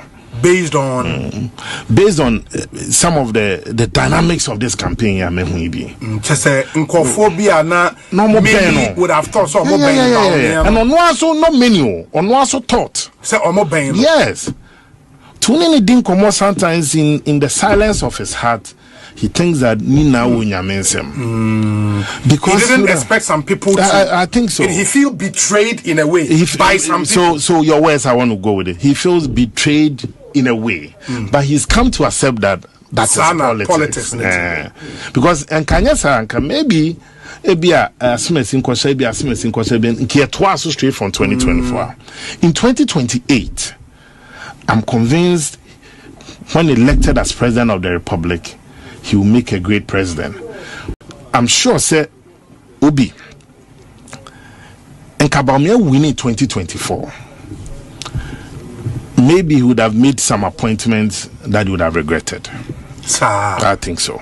Based on Samuel Uku Kase, ne womwa campaign wo mu yere nipa bebre ho adanka Dr. Bamuye win 2024 elections one list wo mu be kwa kwasha wo be kwa kwasha dibere no me be ma wo na me trust elections we ba manfu wo mu nyina sa dan ho a wo mu kasetia no nti ade bi ebesi bia ye the Bible can say Samsa kase onyankopon bre ene mrepa nkoma sango fo positions a ebi kra in their own outfit no koma kokko bon mafia ne ade anya dwuma no so enti anko yiye nu ma bana obi agya no obi ansem mo keka no eni guase nko a ana mo kasete Dr. Alhaji mo no omia sere Samuel Uku e ka no o chama ba boko de ya mi ado was but on because say bibia ko yie pa wo da yie wo nante me te say ko krom na wo krom ne ase amanfo mbochanku wo chama ba ne the star boy baby am ko ani me te me krom de ba yeah the star boy is back the celebrity is here ebeyi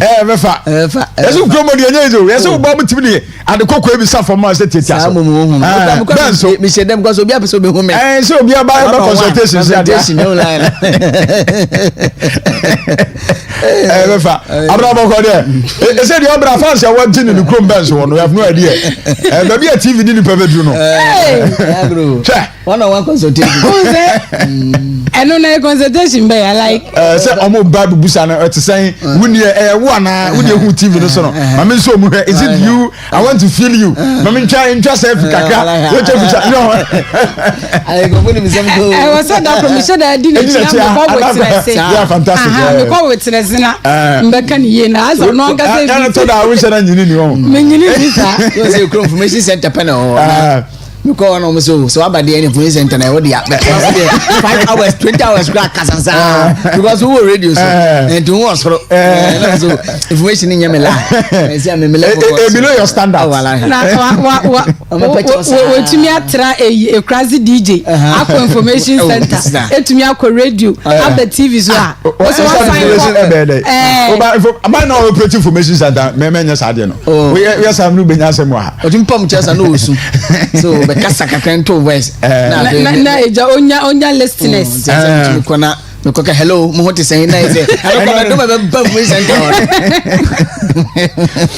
but yenya football kakra mame mo Senegal for abaso eno omuntima nantem na eno akwa Senegal for fast one trophy no unum so mo na age Afcon no okay for football muna enu amche enu na said the referee no press kwam bia so mo for che cap no a mo che penalty mo nyina akwatua address ngras mo bo ni bio wow ana Sadio Mane said the Jono Srebi was aka from by mo penalty na keeper no kokura wa che ball penalty anke bo wi na Morocco for wini akiapon na keeper na so mu kwa wow no mo start ball no start for 30 minutes 50 minutes no omo number 26 ni dey esa kotokoko fa no ha Senegal for to 26 player bobo brutal we nya player of the tournament America so my bias okay from the onset of the tournament abrante ne hu say we bobo na woni ba we mi oni an ka bola ono oni mo side bon mu da na se dey men se me se ma bobo sa but man fa yen eduma abram bobo onu mbo mu Senegal for tale wo kwale bon left chi back the kwale na te say me time na e bosku de urade left no sra na bo left on the media number right but ono the left the curve here ko bo banas na so afa stadium ho din malam go nyama balamgo ni abawie second half ne nuana Senegal for trophy no yemo mo baso pa o mate West Africa for ni pa ma ya de Morocco for so mo nkan ho Morocco, Egypt, Algeria, Sankrofo no ne ade Tunisia fo no wo mo so mo ye mrofo o mo nkan ho tibia ni pa yi mu ni ade nto mo no mo ka wanfo nto mo nkan ye ho no continent be no mo kan ho Diemo Senegal for Basepa my Diemo Jumaden pa. Sasa bia ni wadi enko krata ma. Nsem de mo bodo don tro bebrebe. Yeah. Ansema okukan ekra number 1. Tema wontua ho ade o de kasa. We na ase boy ndisi fo hunti ama amoye bia se tema wontumi don beso me ni bibia enye but all the same. And now we share the greedy factual bastard of some of the African leaders now. Is that Tanzania na ifokoto aba Uganda fokoto aba and Yoweri Museveni was saying ababe mampeni bi at the age of 81 years. You see Africa no though omo East Africa omo ka West Africa but denya no omo so community state bi ti say ko was no omo so den be bia East Africa community and be sure say be sa o what the mampeni from 1986 so and we the mampeni abepem na sabra ni awo mi anasem o de mambo age mum de but 1986 and we demand penny 86 up to nde pasa contest elections and we need be mesa be try another 4 years you see ni polidi mu kra call e fa with the independence no kra no what trans 23 years pe do we say democratic nation o me democratic nation but when it comes to elections now I know we am some kind of maneuver and you may be be so na president in a year juma and you know you is doing well and when you must come to about but say history now anytime we met to about Uganda biano irregularities ebem kind of tensions violence near the ebem I say we this animal in some election be normally because of on what the state power no and from 1986 and we demand penia ebepem and 2025 but in time because 2026 I ask to baby mu o sa be man peni for another 4 years or another term you see there are a lot of people who Uganda on person with man peni in time because as many abere no when you bring Uganda for mu ato but you see anyam na mato abama no I'm to about farmer no mo ye dey you mu aba no mo to ye ntimi come from court ye betumi aka you mu aba ye betumi aka because you mu from court yan kan no krenchira ye ho edu baby African kan nipa baako papa be nko na wo ye please 39 years up to ministries be 15 or say almost all the ministries no family members na wo mo yes na yere education minister yes na ba interior minister also health minister family and friends nko papa eden an wo ye ntu ba sa wo kire say for the years wa ba be di so no bebu no bia ni ho woni mu nyansa wo new ideas a obetu abedi minus 1 na bibia dia da ayana managers am wo Ghana because Ghana there wacha two times ni apam na ko because what na so cha ayana too many duty papa na braba na obo wo you say we dey maybe go be so fine media men support sir but we say e dey tire Uganda for no so take decision decision for the guest ni ko no what na watch we get education minister oba be crop position say and as I speak to you now a lot of tension and the whole Uganda about so a lot of tension because the ceremony now a vice president nana ko bi na nim say no dia but am say ya otunutu ase ya Friday no so ko baby watch position am na so ni nyu na enya bi but it's very bad Africa I say hwe ni ye papa ya mo want to be nanti bi what's wrong with us I don't know so no no asuna no se Cameroon dia no yesuso no mu na no krambo say the last elections ono ye toy bi toy in the toy na koye campaign man no ono ankasa de wontumi ankwa bia wotu ye toy yesaw na wakwa koye campaign ono ne de etwumuko na no krampo besi na no tension da so okrumbo because am for nto ho ase o ze oko omo capital Kampala so han no Kampala no na me hwe video bi still no matter abawie ama you Museveni on na mampeni out this year but still now like there's no peace into the papa ko pe nko anti now wait 1 years no we be another 4 years what's that transfer because which means mo be medi mampeni wo ho yate the gem no lead independence Apollo oboti o why now o lead independence na mo dey found you no anu kwa di 23 years okunya no so anu kwa no we abese no ofiri su bi anu we be show on fro su bi mu no okay you see ebufu e no mo ka fuel price bi a me dey mu za atesu bia say ateso pump na tina ateso no enya ade bia no ya ade bia so mu bia so bia maybe na me hwe board so eja mo na mu yusu ka ya de am kwa na atena mu chi ana ya atena front obi na enso ya je samba ye o matete so ye de nsinsuo so e benya medu ye but o matete krampo no ende okokwela won crack 10 cedis 99 pesos which is 11 cedis won to me to petrol gwel 11 cedis 96 pesos diesel that is equivalent to 12 cedis but is this the first time one petrol is a war 11 cities ni 12 cities o my Ghana mu ana check 2022 2023 na do even after covid kwana fuel boy say na 9.93 or so it which means so to buy you say fuel a liter of fuel e go do 23 cities na say to me buy aba from one covid brand no 23 cities kwa na 2317 na say about to be about 10 11 12 na do ye adwuma nti momo de ba kun ya ade no international crude price na so ate me the screenshot be my yard crown pay though it is blinking say live something be to see but a barrel of a year petrol and a crude our international market no it's a swat here from say I think say $59 per barrel $59 per barrel if I'm not mistaken. It's a then soon at international market and you it's no show go look your mine the annual 11 cities need 12 cities are a little of fuel in top and this is not the first time fuel able 11 cities are not 12 cities even total and see Rebecca say you name no one my Ghana say total so you total petrol 12 cities 38 pesos petrol 12 cities 38 pesos and a diesel no petrol 11 cities 69 pesos and a diesel 12 cities 38 pesos into any 10 cities total Shell 11 cities 99 pesos that is 12 cities and 11 cities 12 pesos into no him fana I say about 7 cities and 8 cities and 9 cities say there president Kofo penswa na you can as is Star Oil normally reduce before be the now 12 na am dey ba from Star na Star to me baby be me hear dey bia on bet me nya be 9 Star be 9 anyway Star ma 9 me fa ba bia me say me ba me nche da mfa me Star chrome and me nya say bia me nam kwazo me Star Zain no me koto bi 10 10 point is it 56 or so yeah habo okay yeah 10 point something me nya hu na ba me say security or baby say be 9 na be am my old picture no dey abeto na be am my you see open from obetimi akwa the other side no ebubu from ama na ajo 9 cities internet there open from say move from but the fact of the matter is say I drop it but see I drop it with saying because 11 cities 12 cities say about na 1 point na nya kase bi no drop na nya kase it pia na mo ye na 1 city na otrema me masema me bisa eni na ne se abanda dana breso no e ko soro na ye se eye mismanagement nti na nam so ma no ko soro ete ba fam no ye te so mo kan okroma so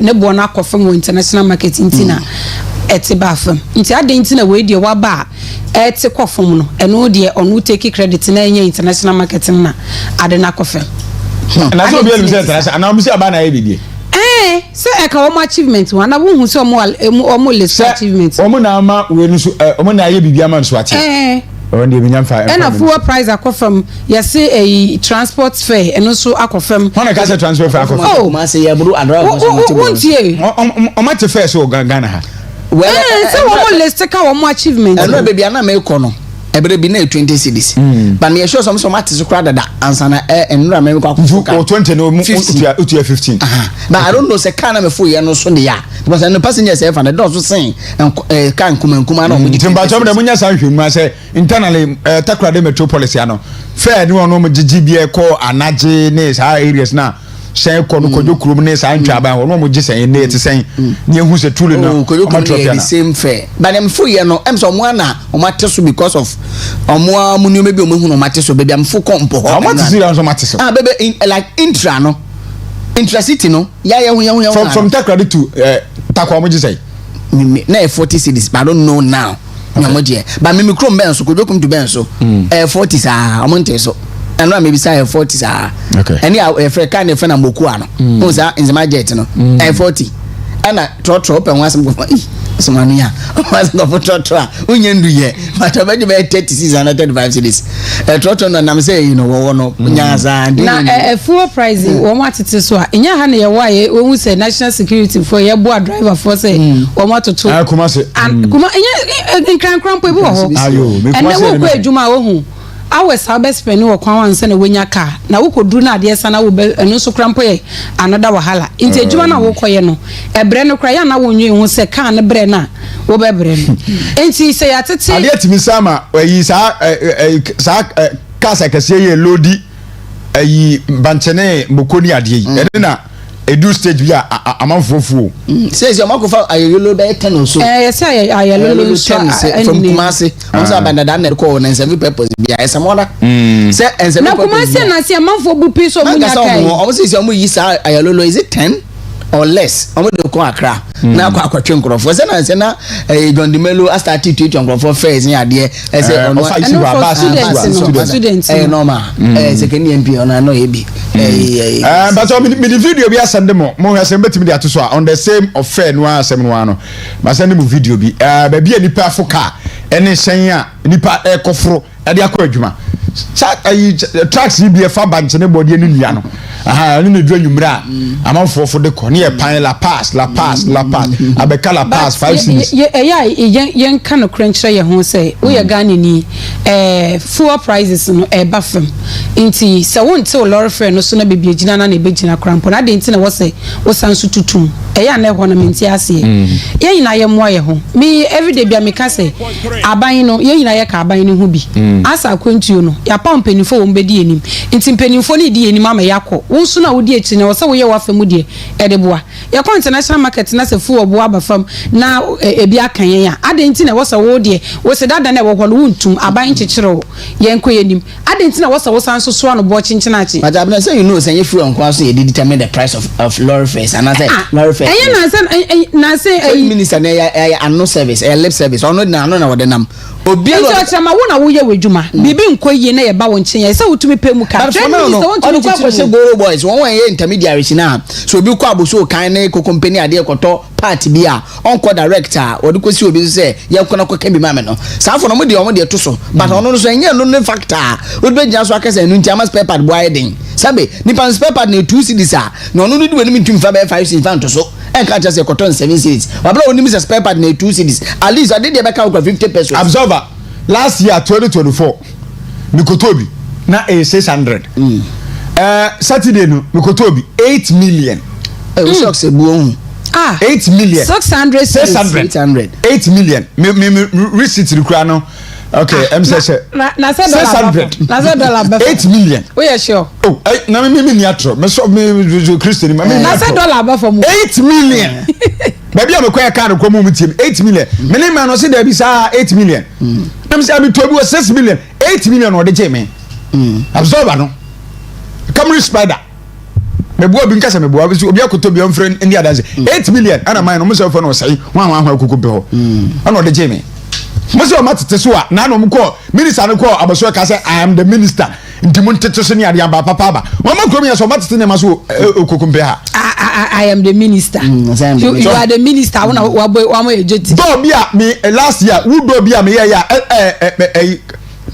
carpenter ni be fia be estimate. Do ba ko anu so oye no.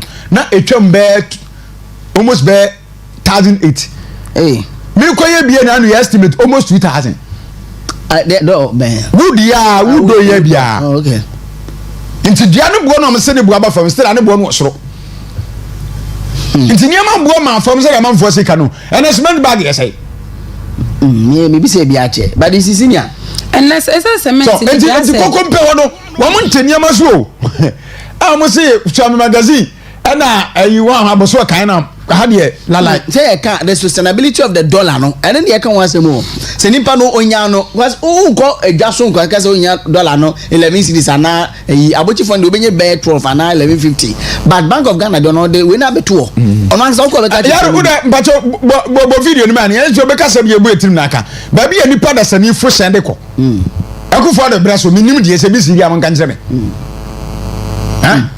now what him say last week now me reading news one of the portals no so me hu ya ne say obi akotwa picture bi won say 2024 electric buses bi na Dr. Mahmoud Bawumia de ba yo no obi akotwa say ono wo hu sa bus wo krum ha do ye Mahama wo ye adwuma na me si ye rade Ghana Yera Mahama wo ye adwuma pa nti honom na amanfo be ka chen say wo krampo wuntie news as youth I was say amemmo no utumi de weni di akire ne ye ka wotumi enya bi aka na we propaganda bi afiri weni so no wo fa weni ni akire just because amanyo so makata weni eya wo bompa say be wa afiri ho no bi ka chen say yera Dr. Mahmood Bawumia and I this electric buses no e de ebaye nti I think adiba ko I say NPP communicators no mutumi ene say they should communicate very well omo evidence nanti because the nyoma bebre ho abanda da ne ye ya ye beka se communicators no mo amu de ru Ghana fo bebre ho no ma won wanti okay because electric buses asa akolakra obisa na obehu se Dr. Mahmood Bawumia ne Dubai it's ban say na in total you have access to internet you have access to phone wunim so no na de ba ya wo credit e de amaye John Dramani Mahama okay ye hele kata nso de ba no pay yada sinkrata no musam doso ye be frase ewo the National Voice School akrata no emu National Voice nim penifo enumu anyame ya adom 31st January 2026 ye kwato omo so abo MPP eye rosa ye wodi chimni foni da Dr. Mahmood Bawumia ye Brani Champon ye Kennedy Japan ye engineer Kobuna Japan no so foni eda ha ene ye se nyame adom a Thursday ya ebe and na Thursday 22nd right 22nd January and na womo ekwa sign peace pact obia de ne se ekwa shenkrata ase agya to mu se abe ye kwa kotu yi me mechita afọ bekasa I promise on my honor enya de ebe ye tutura sem bia ebe mana ya somdue na result ebe ba no nso ye nyina ebe gya to mu se eye free and fair and no ewo the National Voice School akrata nim enne anope na ya san etwa Dr. Mahmood Bawumia ene ne chita afọ bi mfoni abeto ha yera napo mfoni eka ho bi ena ye kire mu say so far no I suppose ebe ina dia dance say Dr. Mahmood Bawumia ene wodi nkunim bankrata ne bi so a report say yera Kennedy nya 52% to ene Sanity Africa for Sanity Africa Sanity Africa we abato na omegara ehom bi omo ne sa no okay nsi yes yera Bawumia dia ne clear say he is the front liner as the NPP primaries approach and also the hase na se na wotwe ye wutie IGP waka akase bi osi wobaye no enwema wodi egugu akwemu nti ene posi ni enye bribe na woka kire posi ni se wonye bribe no benya asem me hwe sa ye no aposi fo chogwe na wo me hu no news card ena wo posi na comment e bass ye no abena aposi fo chogwe ka kwa IGP na ngasa no asem ono awoke aposi fo betumi edi ho adase sa aposi fo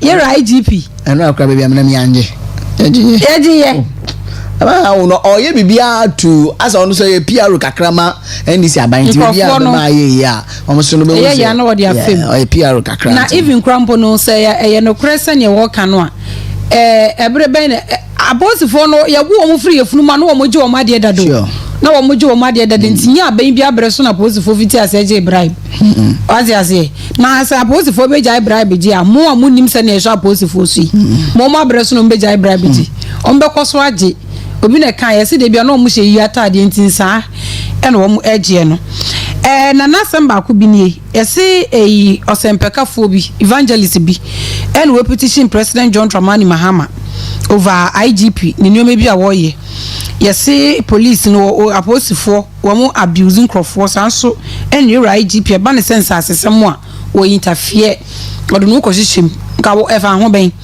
and omo so mo ntia se kratofa to so miensa ne du e wo the National Voice and ye de sansam no e di abeto na kratofa to so du no so ekire mu se kamera ko isa ban aye din e di afa public transport crisis a e koso e wo oman mu ya de ha adwene ye pa the National Voice ko wakrata nsam wona no pe e de ba ye ni Egosi se pobeda santimemu no de posi from munja brabo jeda on media dia munya no munkodi den woni me giswa ne aka sende mfa nkonya kwan kwada katamasto ko so han na kohwe mpaboa ne warehouse ya ba we ya mai woni brabo dia o ye do konya kwan den the custodian do bokra ta fearless fair and reliable ara pay katafe to so mienu enkene ekoko ojadem Canada hine Japan ana ne phone e da ha hye ne fufuo wase se NPP delegates mo kwa koto ba ya adoma mimi ne da be na wotwe a choose a winnable candidate. Now winnable candidate no no necessary no e ka kire mo say Dr. Alhaj Mahmoud Bawumia. So say Dr. Alhaj Mahmoud Bawumia ni dina kasa Bawumia no brilliant, affable, winnable or welcoming, then modest, unifier, innovative and action driven. Bawumia the full meaning no to a abbreviated word and then the full meaning at the war. Brilliant, affable, welcoming or winnable, unifier, modest, innovative and action driven. Into one person says say for now the Dr. Alhaj Mahmoud Bawumia no na monto abansan fama no. Na Dr. Alhaj Mahmoud Bawumia ni phone ni da ha. Krata fa to so ensia eno bie mu akwa medre ho no eta ho. We say Bawumia faces 4 NPP aspirants NDC on January 31st. And the crowd say 4 aspirants no any NDC eka home because o share Loud and Silence TV a Kevin Taylor and odan one. One must say Canada hine Japan a campaign be bia kopem se beka koto aba no we in live and colored our Loud and Silence TV. Oh, Kevin Taylor me dey ya ro cry da me yin mo betumi dey atoso. Oh, okay. Kevin Taylor on Facebook post. Awaye. Kamia koye say sisi ano we have NDC branch within the NPP. Sure. Because tell me why. Say Kevin Taylor da ben we any positive thing about the NPP I will allow silence da. One more fra branch ni bemu no. Omo ye careful because branch no oye why no say abohuru ye. It will friend one bre mo bebre mu no amba be ye dwuma de ama. Me kai say I think 2023-2024 na yeba elections in mu no. Yera Kennedy threatening Yera John Dramani Mahama about some naked videos. Emma Kevin Taylor retaliate so no so no so ne de. Emma ne betena ne bash ni so I don't understand why access is here no nyoma sesan. I don't know what is happening. Asama aban to aso. Okay. Adishie mwadawroma na me the Observer ku wakrata no the Observer Times and am de to aso. Or say the people's voice, the nation's mirror. Ohwe ku wakrata ni mu a galamsey crackdown. Ya sese infidie ya shishibi ya chichira manfo nso pa. Ya say 9 months for arrested foreigners. Amamofo a awoho wo mo edi ye friends e wo mo to abontimpunu mu. Awoho mo to abontimpunu mu wo mo ne ya betena yekrum. Awoho mo di abenkwan esan ewi akokwa neni abo. Ye say 9 months for akwa chichira wo mo. E na birimu nsuo no ye reclaim. Sese abo ya chimuni a enkojira baby anje wano pampa na mi atim ya menu brem ni hobiem ewu aha na yetu galamsey wo so no ensi na mo se force wo mo acheche foreigners wo mo ye galamsey wo brem no achechire wo mo ene yesan reclaim brem so ni ntia nche be ye fe na achemfo yetumi de yensa boyebo akasa achemfo a yenum brem aha kratafe to so miensa e wo the Observer Times ene de we e baye na ko wakrate nim so Yera Desmond Otin a founder any chief executive officer Edema Aref was say any Ghana be host 2026 African Real Estate Festival no yen any be host hane yen no say kutu sebam and also the kuwakrat nim ene anope na cyber crime for and wom already 53 Nigerians and a sabre ya chire wom yase wo call Accra operations wom ye e wo ho no nipa 44 and yetum rescue wom Nigeria for ne de unim ne ntia wom ebe ye wom ba so mu krom laptop unkra bi so bedru se ope bi na woto omo si Ghana no ye light ne gina so hren na Nigeria ne de omo ye hu no a omo nya kwan na wo generator na wo de ye Brony of baby says what is making noise over there? It's our Ghana. No wa benye nkane no mu dindi nya mrasam aha. Nti ya chichire wo mu a wo mu laptops wo mu didi boni no esisi wo mu anim. Ya chire wo mu 53 ene ye rescue nipa 44. Kratafa to so 9 na de wo so edi ebaye. Yesi esuboy na wotwe wie ya rehosim esiye akwanhie esiye nipa duasa 934 and wo mu Prah Kratafa to so 9 na de we baye na Afcon asemia na abupra ekin Afcon 2025 yesi Senegal fo wo mu ebiti Morocco ya bro wo mu se pansam and wo mu age Afcon title no Kratafa to so ensia e wo the Ghana the Observer Times and de we baye the Ghanaian publisher the bokrata no and it was so na Kratafa to so miensa ensem wo ho pa ensem polo Yera Konadu for former finance minister Unibank penny and what down na nifoni da na attorney general Yera Dominic Akrotinga yene na Dominic Akrotinga yene no waka so chire me say o hwe Unibank case na krono die bia nkoso ewo no obi ani okoko wi 5.7 billion Ghana cedis na fo wundie wase obi ani ho we are 5.7 billion Ghana cedis. It is our filing only prosecute and I said discontinuation of the case. Was a fataso benesa. Papa Croy house here casu on 40% and 60. Now banning back 40%. It's still. Yora Akrotinga yen say, or mono. Konadu bia ankoso. Anna say obi epen when your personal gain be ansunwa a course into 5.7 billion Ghana cedis na say ayra or any bank case ni mono. Konadu for any administrators and no mother bank na no obi anfa no nkonkodi and hon sam so ewa ha I say place your confidence in me Dr. Alhaji Mahmoud Baumia and waka say na asantemantem de we na won dem support no e ma Dr. Alhaji Mahmoud Baumia na no so beto just say okoye elective subject mu senior high school 2 ya de eye sebi teachers guide ya guide ya chafo syllabus omodi ewremu the definition of bibi identity ni sisa na again gender identity anom de ewremu na Yewra Vincent Ekwasefua Pankrono Otafo member of parliament and also ka say naka heads no yedwetwetwo mutin vemfiri so na yin omedi emfemfiri naka hono manopay ahonsam the Ghanaian publisher yo now me the Republic Press and it was so or 67 the Republic ushoku wakrat ni Yewra Brani Champon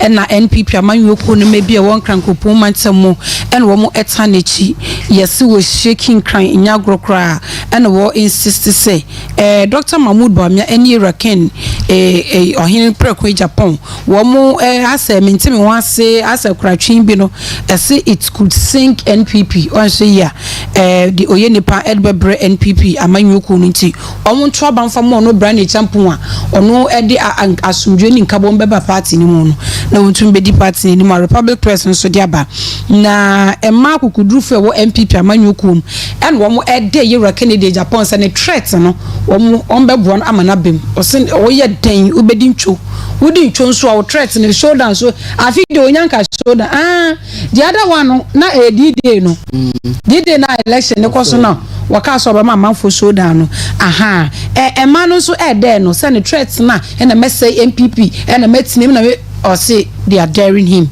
so one carry out in threats now krata fe to so miensa ewo any the Republic Press in the way ebaye na wetwetwe mu samuti say any 15 months mo baby asena koti a nurse for ewo hospital yes patients ni ade ana atimo fo no koto share won so esan so cry the second kwotwa patient na yes no Prah no ye kire mu se na police assistant bi eka ho nti za bre ya kire no krata fe to so enan ene de won so e de baye ene anope na yesin 15 months mo wan so engineers mienu ene wom ewu bulldozer crashing wa brag bi push project bi ekoso bulldozer no ajo mo kwefri wom sem krata fe to so ensia ene de won so e baye na reho sem esan da ha bi mu ne se akoda wonye mfie nu enwotwe sabre yi wo preje no nkwadenden dia ya nhwe ye kura ne nan mienu nyina ye betwitwa adentia ne chire ni teacher ni wa force ye de akoda ne nan mienu nyina hyensu ehiem nti nan no elpro anhwe ya gese twitwa na ye pekrochi sibi mano na wode to abrabo no so Republic Press or 7 the Republic me the Daily Statement and area media no na Yewra Yamoa enfoni edaha William Yamoa ni foni edaha na krate ebona baso papa se the communication ya in fact see cry videos ya friend severally o friend bia no a no ma update o ye ko ni say ye friend say ya ba ni say ye wura ni say our ma PEC for me can say presidential election committee for PEC for one more to trienne ade no ekoyie pa no say the communications discipline of Yamoa and PEC in delivering credible NPP primary into Yebeka say yebo mu na abaso Yewra Frank anodom prenso we dey see no say the constituency ho the constituency friend is Omadu Ejiri omu gede nua no ne afforestation ya boa na ho nso so aye green at Takoradi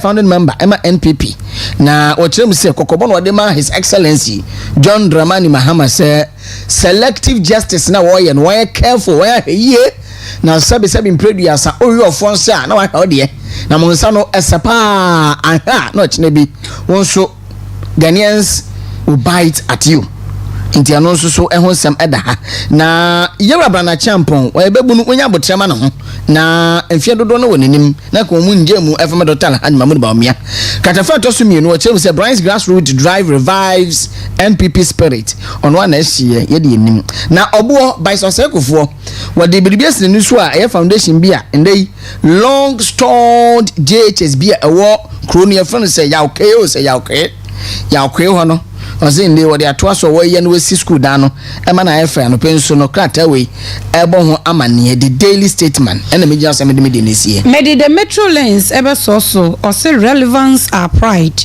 na metro lens nim krata fe to sudun ye frase we nim ye cervical cancer ekum enipa 2000 yade ha adwini ye pantia nam so e ma National Health Insurance Authority no ama wo mo so a wo mo ye nkyerɛkyerɛ edi afa ho enti wo mo amaki awareness month with health talk e wo Greater Accra region no so eda ha Yera Franka no don Prah woni no constituent omu duadua eno so eda ko wakrat nenim ene anopei na new chebi zongo ohene wo ho and wo promise better schools any cleaner streets or say your schools no ye beye ni yi ankasa beye quality not quantity na your street no so ho beye fe e be sie ho se oba na zongo kranya da be hu se zongo biem ye ne say kama metro lens e aba na member of parliament and saying what to ye kosi ni cry friends friend no tankremoni I was so east say contest no so ne yere so stepping in no at least on third match bia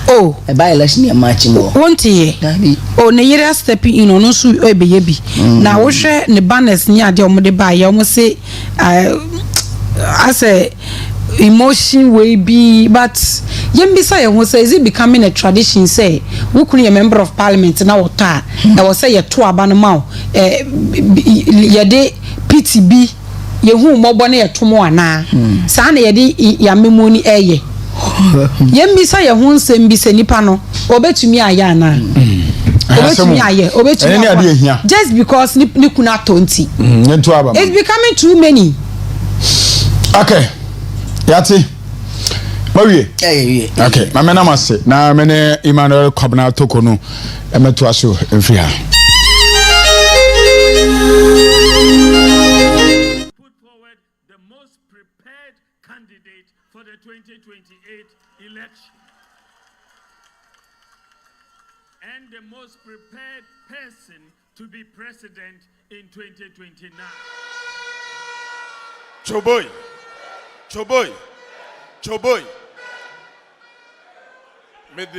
Me kasa no mu 1 minute e de yaseda.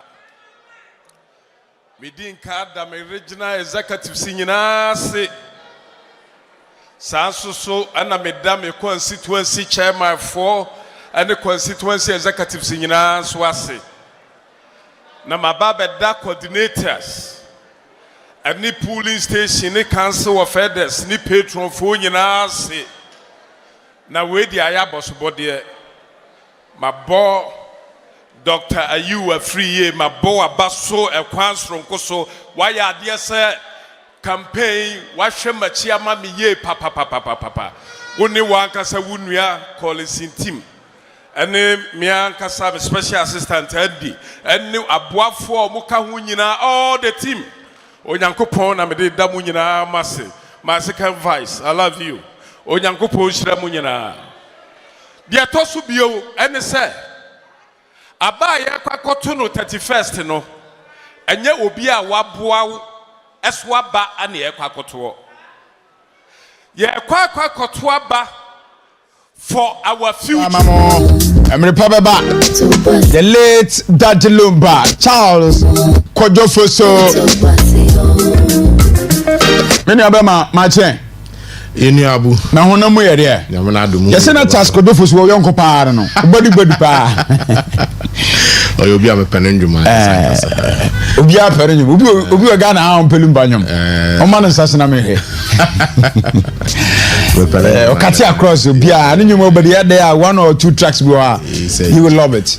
Generational musician. Where Afrabo Abranti penyino ni nyina abenya watch phone ti nendwom de in your worst moment of life no sure it gives an inspirational and motivational it uplifts your soul nyame odonkra onkra no baby obi a okay Erase yanto so no watch about power Meduasa ensia live Western Diamond TV live for Facebook and YouTube Western Diamond TV live on YouTube Western Diamond TV live on YouTube with my journey na odo agenche enso e dia ba no pay Facebook so Western Diamond TV so e live for ho na an pay for comment for ho na you be kind text message 0248071174 WhatsApp message ba na ya kan 0248071174 ora Emmanuel Kwabena Tokonu digital secretary ubata Takoradi constituency ono na ye twerefo on the church epesi etu obi sanya no atwere bese invite obi a na watwere krata bia komo obi a no atwere no assign nti aba twerɛ nkoa de a party no mu die Takoradi na twere nti obana ne signature nsase de na ese wo no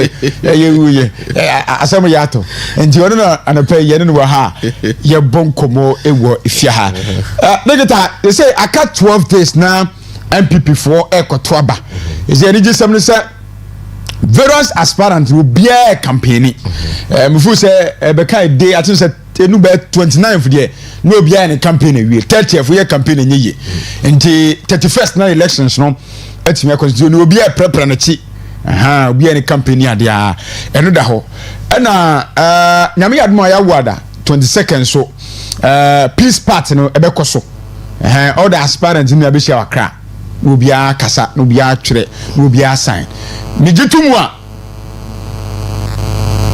na yedeko se medim kunimu a meta akire medim kugu a meta akire na ma party netima koso yan femfam mu ni hwe asumdwe buru a omo be sign na afi no 12 days akai na yankwe no degeta abu medase anope meminchi osronko na ma party netima koso and droda anope na minchi wutim so anyone ye adwuma minchi osronko so de ma MPP national leadership led by the acting chairman Buti and the general secretary my boss Justin Kodia Naminchia regional executives, constituency executives, and the hard-working polling station executives, electoral area coordinators, and various rank and file of the party. Mijiri de Abu Nokwarini party wa Bojuma Ankasankasa we di Juma Sronko from 24th and 2024 after Yedin Kuku or presidential and parliamentary elections. Exactly 1 year, some 2 weeks in here was in President Mahama. Neshe Nyama the new patriotic party we to mwaye wa party nimu in the waka 12 days yedebuka kuyi or the presidential aspirant for the 2028 election not the party no ya abojuma papa in the midst of our huge challenger you as a party yako presidential election yenya 41.75% na yenya the least minority group in parliament now so minority group wana kaka party national executives most we Professor Michael Kwe committee we honorable Frank Davis committee ye call national delegates conference ye call reform ye constitution what share date ye to or ye presidential election 6 months ago nende waka 12 days no chere sebiu nyame oni na edini nti ye beda obi biara or contribute to that abu no kwani the peace park here was Robert sign 22nd amede Mr. Politics even if you disagree find a way to cooperate say enye ibinum nya adwena kwan bido na no cooperate because obiara ka ho no so ame the measure presidential elections committee Juma Wedi, Michelle national executives, regional executives, no constituency executives, we tomorrow in a various form, ya conduct, ubiane assignment, work party nima, meji dide. Them what that donora. All the processes leading to 31st has been very transparent, has been very fair, and more. Oh, you may just from Kumpo Wom on the last one, the voter exhibition exercise. You call all the various electoral areas. You call shema party babyara or your delegate about to about 31st or shany din or shany telephone number or share the name picture bibia or album number. Or your former executives now that we now what one former constituency executives what do now what one border not the party I had it. As for 22nd Peace Park, yes, they have to go because I will be able to lose Biara. Ma the candidate visa unko. Why is it? Candidate visa unko. Candidate Ben. Minim candidate also unko. So unko I don't have problem. Or no constitutional right. But no quarrel women there. Abana ye boto no Abu MPP. Mutumak jinaha with all humility and respect for everyone. I can tell you about 99.9%, they've already taken a decision as to who to vote for. We are sure. Oh, Abu. Elections near Kono. One of the it's in America, no, there 99.9 we take a decision as to who to vote for. It's 1%, you know, they can change their mind, which is their constitutional right. But Obialo Bolusi Biara, Empo, Elus, Obiara Bewin, we win. It's I made a mini problem at all. What is important is that on the day of election or share electoral commission answer, no share Ghana police one answer. Not to transfer party info. One IGP will make sure a 277 polling station. 277 polling station. I will appeal to the national executive there when the police 1 year one share na mama party babiara on baya basabasa because it will be unacceptable because baby ye drew no or there yet so yan ho fi nyama bebre ho or the basabasa or the by elections him na ye declare whoever becomes the winner. Abu amide in position that I mean, support Dr. Mahmoud Baumia. I will do everything legally possible to support his candidature because I believe he's the best amongst the 5, amongst the other 4 now. Although lead the new petrol. And do your process. I'm from Yana. I got 12 days. Kotuabana, you 12 winner. Aspirant to be say. Ye viame na ye buati amentimentiase. Be the assembly kokota. Will you be surprised? The only way. Obibo Ria Obi on the electoral commission, Ghana police in a party Manangasa walk to Aban. They will have to agree to cause problems at the various polling stations because the first thing is that Obia will vote 1 for Takoradi, for example, Takoradi constituency. We are about 640 voters. Okay, 640 voters. The only way Obibeka the onje election into on in the Obibesha no ho no kwato aba ebien the electoral commission no we decide or let's so ballot papers ebien or the map delegate na dem delegate do so or kwato aba no so age dem paper no ebien e ba san da atum no so wa tom print no ni nyina question. You see my point. Into on what you know, not the ballot box. Why you voting? Into every party member should be very vigilant. Ghana police should be very vigilant. Candidate agent at the polling station should be very vigilant there because what print or ballot papers now. Takoradi almost 640. Delegates, they will add less than 10%. If 10%, it's what the 64 ballot papers and what the back on. The Abiana ballot paper be say, not sure what to vote from. Apart from that, I will find it extremely difficult to accept the them necessary reforms and this stage are ye do they about to aba. No obi obutu mu asha no na wakoto aba ebien ebasa with all that we have gone through as a party no jede nipa kuno pedo the party no onyine diniye na party mba ebinu wo ha obhwe no we use tax no will cause mayhem war outside the inner perimeter in a mesre Ghana police the order one osisi we na ide or party at the abu amede meaning that we will come out of this successfully na yetumi yi flag bearer no abedi party ni me da continue. Are you sure say party no is ready to win election 2028? Oh abu or a process. Elections is not an event. Elections is a process. Yes, started 2025. Binum was MPP wegu MPP want to me yahwe MPP one day nyamena adom afekretwem yetum yakọ the 276 constituencies were identified the causes that led to the 2024 general election loss. Ye party reforms honorable Frank Davis, lawyer Frank Davis in the committee we be take party for the kind of reforms or the Nina model we as Sambra yetum yako delegate conference. Even the governing party NDC 2025 one year delegate conference, but it is in the inter-party a law that every year the other party be a delegates conference. The ruling government 21 delegates conference. Inti ayen reforms. Ye reforms no ya process be yen presidential candidate, and within the next 12 days inshallah we will nominate Dr. Mahmoud Bawumia to lead the new patriotic party for the second time. Mon nominate Kennedy.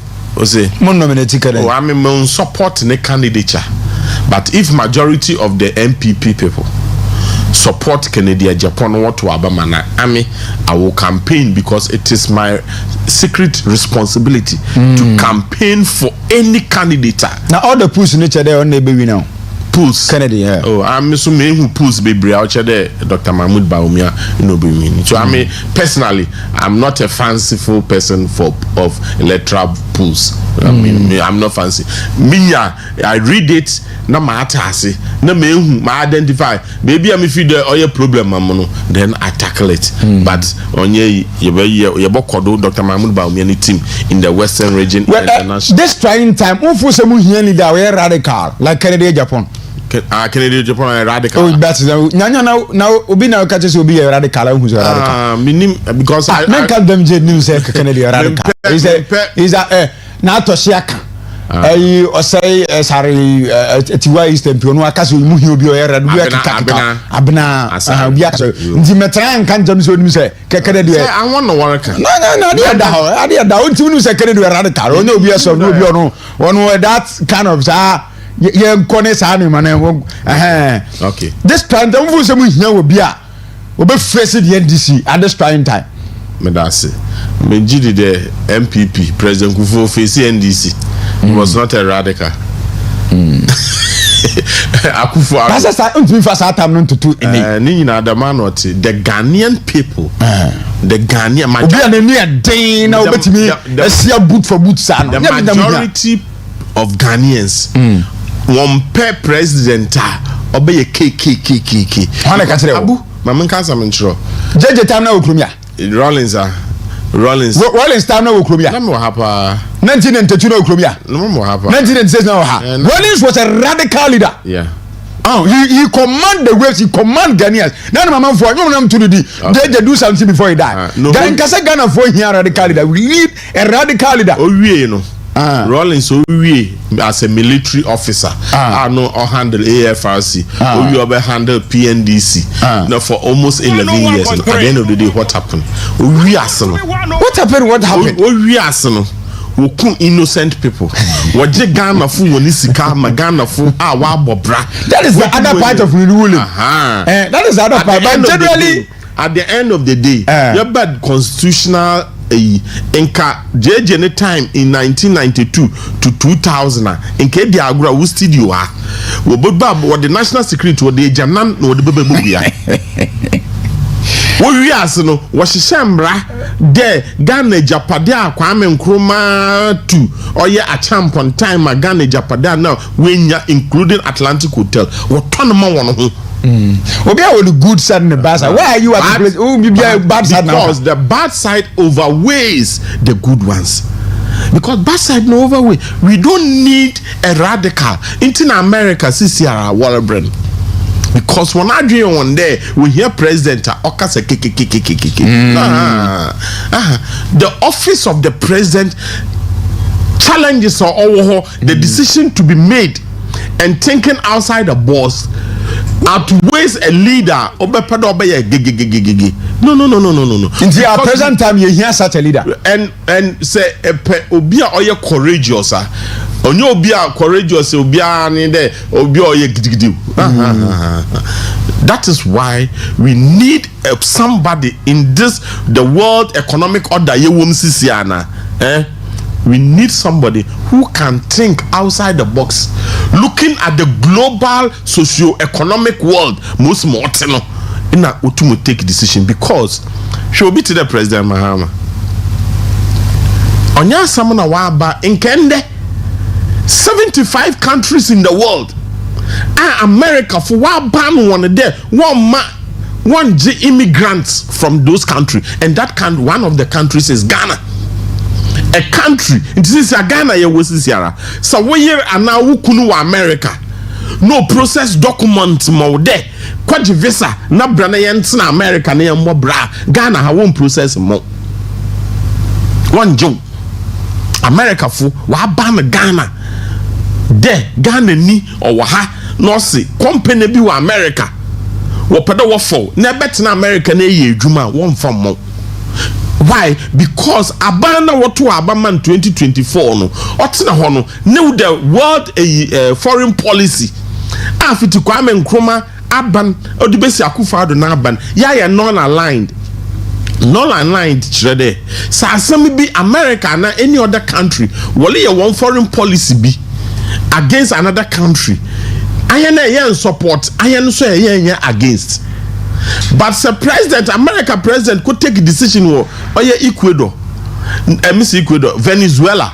Na foreign minister or to issue a statement not there. Oh, we are monitoring at the America for 1 year war. Oh yeah, monitor America. Okay, you tabla ko onye serious minister. Meanwhile, I bokumpo into my handle. Onye serious minister. Abu Martin the Amambuno or the Okita calm demeanor, but very strong in the heart. The Obano don't take a hard decision, sir. That person can take it, and that person is Dr. Mahmoud Bawumia. Because radical person. Engineer Kobene Jaja Ponsu the same church now. No, yes, I agree. Okay, but say you do to the same church. But I'm supporting because I'm Dr. Mahmoud Bawumia in 2012 against all odds. Yako election you lose here the Supreme Court. 9 Supreme Court justices are beneful the highest court of the land. 9 of them, including the venerable Chachuchu Kata handle ND's one case. Then Tidio Sorry, one of the best lawyers in the country. No easy for one lawyer. In a turn later, president no lawyer. No one cross-examine. For 8 months, Dr. Mahmoud Bawumia was in the dock. Otsana Wonderwall Bisan and some about the election 2012. MPP led by Nana Danko Akufo-Addo and the late, may he so rest in peace, Jake Okanta Obete Bilamte. Na Dr. Mahmoud Bawumia na say what koto Supreme Court wonenim. Na Dr. Mahmoud Bawumia will be some question no way yano, will be some question no way yano, to the extent that at the end of the day, the 4 of the judges were there. As samana Dr. Mahmoud Bawumia wa church ni nyina odimu a oda nka abano yesanto fofo. But enum so woye. Nti leader otedam owo dam akukudru a obegino onye leader nankasa oye ya no kofa na asam no abeten radio do no kasa gegegegege no we don't need such leader. We need a leader because at the end of the day, Abu, leadership will be classified at the content of your character. A leader mempe busue peina na president obi ka asam chiren no osha na robo mpa obotum we be gina radio and TV do no so wa asha roba. No, because a be president you should take all the lows and you take all the highs. A leader, people, every citizen of this country, including foreigners in this country, including the world over, they are all looking at you. And democracy, no, Abu, so obika samumpo no oye another oye, you should have the humility to take it to heart. Na ma order to me achira na ase no, na achira na ase. Okay. Barack Obama, one time town hall meeting. In America, they are into a recession. Almost every month, 750,000 people lose job. Obey all your stimulus package. No oil expenditure America. Young man. I know because like in Ghana now, nurses in Yejuma, teachers 2 years running. One for nurse, one for teacher for, one wefu, one casa, Ibinimalisha Roba. I'm finance minister. I say I'm banning this cover phone with you, man. Just like that. Just like that. What catch on? It's when you tell abandoning your car over phone. Meanwhile, only a campaign on or catch the Ghana phone a day, teacher phone and nurse phone there. Remember, oh yeah, instant posting. A real school animal post to. I bet abani be why 2 budgets. Nina non to move finance phone to move teacher for. Meanwhile, the Minister for Education in June or promising the Ghanaian people there were about for 50,000 teachers. Now for 10,000 non-teaching staff were Ghana Education 7. Yeah, 2026. 2026 budget did not capture that. It's a leader. Obama, you to not complain, they're not catching the yes. I understand your frustration.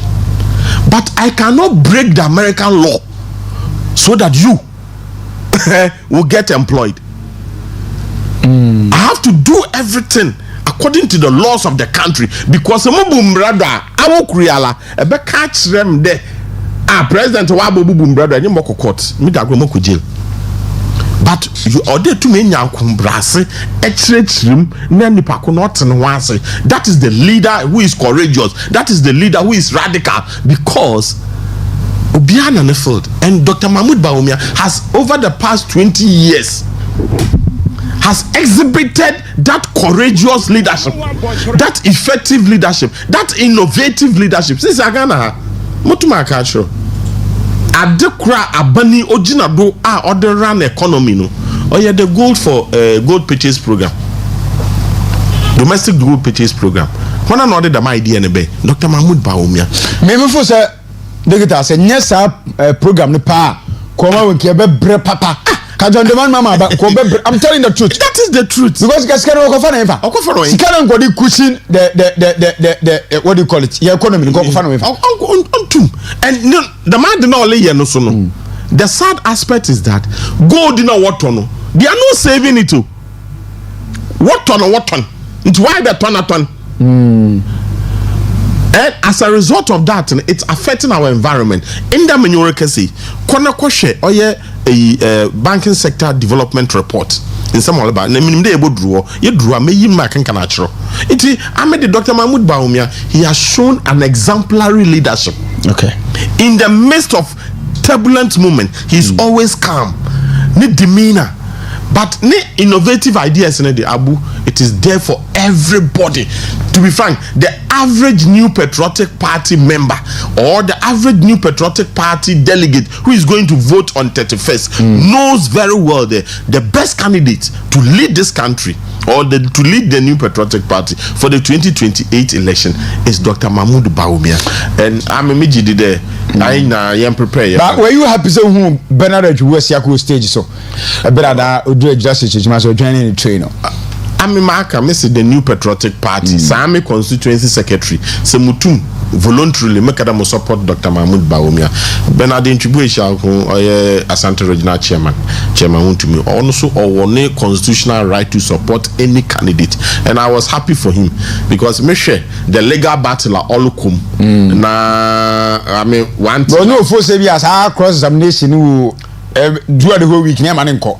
But as you know, some space be Saturday and weekends. And say weekend in court. Yes, for sure. 1 year, but then I say he's a big financier of the party. He's a big campaigner for the party, and he's a big leader. For now look at so example. Look at the zeal and the enthusiasm how we commanded. That you see such characters in this from Peru. An American they will do everything to frustrate you. And the awkward platform, no don't. Okay, say we are in a member of the government WhatsApp group. Member, Professor Kwigwaza, about article 10, be all local, or criminal case, or answer or court. Now, so only a campaign. It tells you what they are trying to do because they know the influence. You do ask about court, not court. Mua was with different idea. And when you can you just imagine? Meanwhile, Atuforsen was accused of causing financial loss to the state. It's not a parliament or any politics because he has not been found guilty. Abu Amede Empire number about 12 days after 6 months of what declared they about to be Sisi Anyamenado. Bibia Roko. Ebefa. Me mende be na oche. Edu samre na be bia ni obi eto na bani ade. Me jide I want so no team wa ha me jide 31st obe special program. 31st no ye be ko ye be na Kumasi. Me be ye o. We Kumasi na all the yes. But their team be wa ha. Must be fa pieces na wa ha nyina na omo more discussions the bas ye fa feed na they also pick the feed na ya cover nation wide na fe no democracy without the media is not democracy no yet. Okay, one contribution and what the boy good. Say yes, fuel boy ba from Ghana for what to warm papa.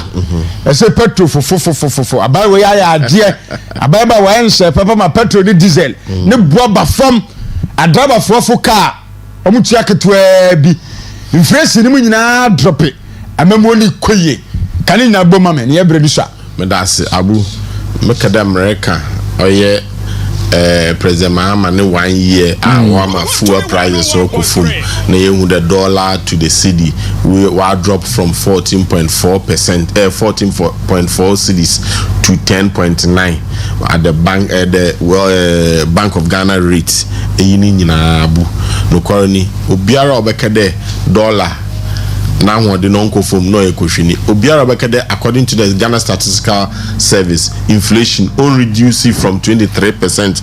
Baby, Nana Adodanko Akufo-Addo Nana Banwodi J in January 6, 2025. As is here on around 6%. Obiara nimde oko. Obiara nimde there are certain products what the prices wakufum. Ebi or to the emo una the prices wakufum. But the question is, in all of this, there are 3 major indices. GDP economy olutumpon, which is very, very important. Every first year government will be. Now Danko Akufo-Addo, to be frank, 2017, the memory in Ghana for Sebio Messiafo, what the terms of 4 man, no approval rating say 82%. Economic indices, the dollar was stable, single digit inflation of 7.8%. But the difference is what I'm going to tell you. Okay. Now Danko Akufo-Addo achieved the maddening in the gross domestic product, it dread there ye di Ghana ma economy no odo tumpone tuma afanko fono. Akufo-Addo boto President Mahama ni nsem 3.2%. Akufo-Addo ne first year odo ko 4.5. Ne second year odo ko 7. Third year 2019 7.8. Why no? President Mahama na abano Jan 2016 Akufo-Addo be run economy 3 years no wa double the gross domestic product. Why inti Akufo-Addo increase the main oba single digit inflation banking lending rate na din na abefom no he was able to every year 2017 2018 2019 2020 no offer teacher for every year. To be frank, President Mahama ne 4 years backlog Oja one Akufo-Addo I employ one by 2020 now I employ one. To be frank, now wafa oye degree nurses awana work on nursing or private institutions today ebia University of Ghana na degree nurses na Akufo-Addo wasa na afa one. Why? Because na Akufo-Addo we boy economy ni mu. Fast forward to 2024-2025 Akufo-Addo lead Ghana economy no o general gross domestic product of 5.7%. To be frank, IMF and the World Bank that is the fastest growing economy in Africa in 2024, and that the Ghanaian economy has gradually recovered. Although if we are able to move at the same pace in 2025, we are going to achieve single-digit inflation. But what is the difference? President Mahama, the 2025 budget, I say Ghana economy no obo grow at 4.4%. The 2026 budget, what do call parliament in November? What say 2026? Ghana's economy is going to grow by 4.1%. The moment you see the gross domestic product, the war drop from 5.7, or there is something wrong. And to maintain the economy, or you better than another Danko Akufo-Addo economy, who gross domestic product, or you lower. And to maintain achieve single digit inflation of 6%. Dollar from 14.4 to 10.9. Next still, who gross domestic product no? Or 4.1 and now 4%. Or BB Eliye BBA on economy no. Are they aware of this? Because the number one principle of what's your economy, the health of the economy, the first thing of what's your gross domestic product will be your inflation. No, we are job creation. Because you can only employ people when the economy is expanding. An economy no contrast or look of it's Obaneden I will achieve single digit inflation. Obaneden in a dollar and why in a bongude ada report wa ba no pay Shade what's it there? I say according to the November 2025 bank but you can you free here free Ghana Bankers Association. Okay, Ghana Bankers Association. Yeah, so okay. Ghana Bankers. I say according to the November 2025 banking sector development report, the growth in deposits from 38.7% in October 2024 to 8.9% in October 2025. Sika Ghana for what do to bank in 2024 no, it grew as at October 2024 no, it grew by 38.4%. 1 year later in 2025, not that so from 38.4% to 8.9%. How? The other piece of the now the economy na all grower. Abe economy in all grower. Anka wo to afon kofa banking sector no on all yi. Military another thing so. Another thing. Based on that the same report. Okay. I say foreign currency component of deposit. The more percentage number no foreign component no in cedi terms contracted by 21.1% in October 2025 compared to the growth of 39.8%. I want to know what the foreign currency, what the quarter bank in 2024. Now it grew to 39.8%.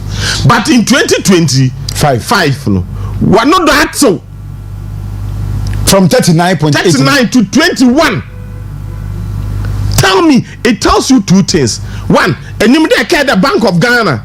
What the Mrebi Bede said, the Wusika to bank, foreign currency to bank, Elijah were back to 0.5%. It says, them decline each day. People are refusing to put their money in the bank. It's a who there. Since I'm in your case, there are some banks in Ghana, they are running raffle on deposits. What's it for? Wusika to bank, ne edika. Yeah. Why?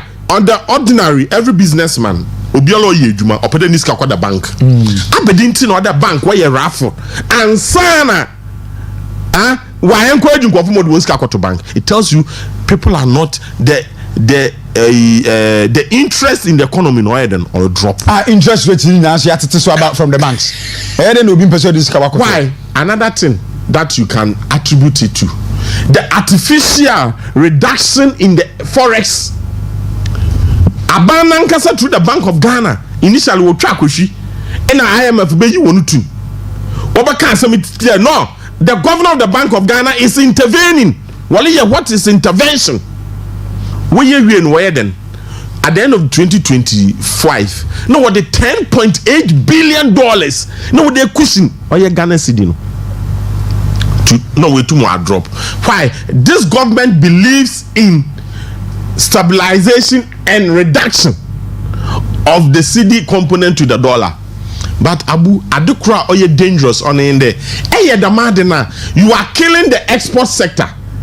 Export sector also only now to create a lot of employment. As a result of that, now I didn't say I want to import Yamano. Bibi today. So be import frozen fish and a frozen nyama fish meat you know the bagana at the port of entry the tax book of them now so omani muno so be kita cold store today Canada Japan or kita cold store or crane na no the bar olutua tax wa porter ne tax no book of them but oba omani ma ne electricity bill so 200,000 Ghana cedis a month. Since you bought your 130,000. As long as answer. Yeah. Why? It's our actually what policy no, ne outreach no, ne beneficiary no, or most of the time the rich. Rich people no benefit. Only to the cocoa board. One board chairman, Samuel Ofosamfofo, the honorable. I say, Sidina no why din bebre no.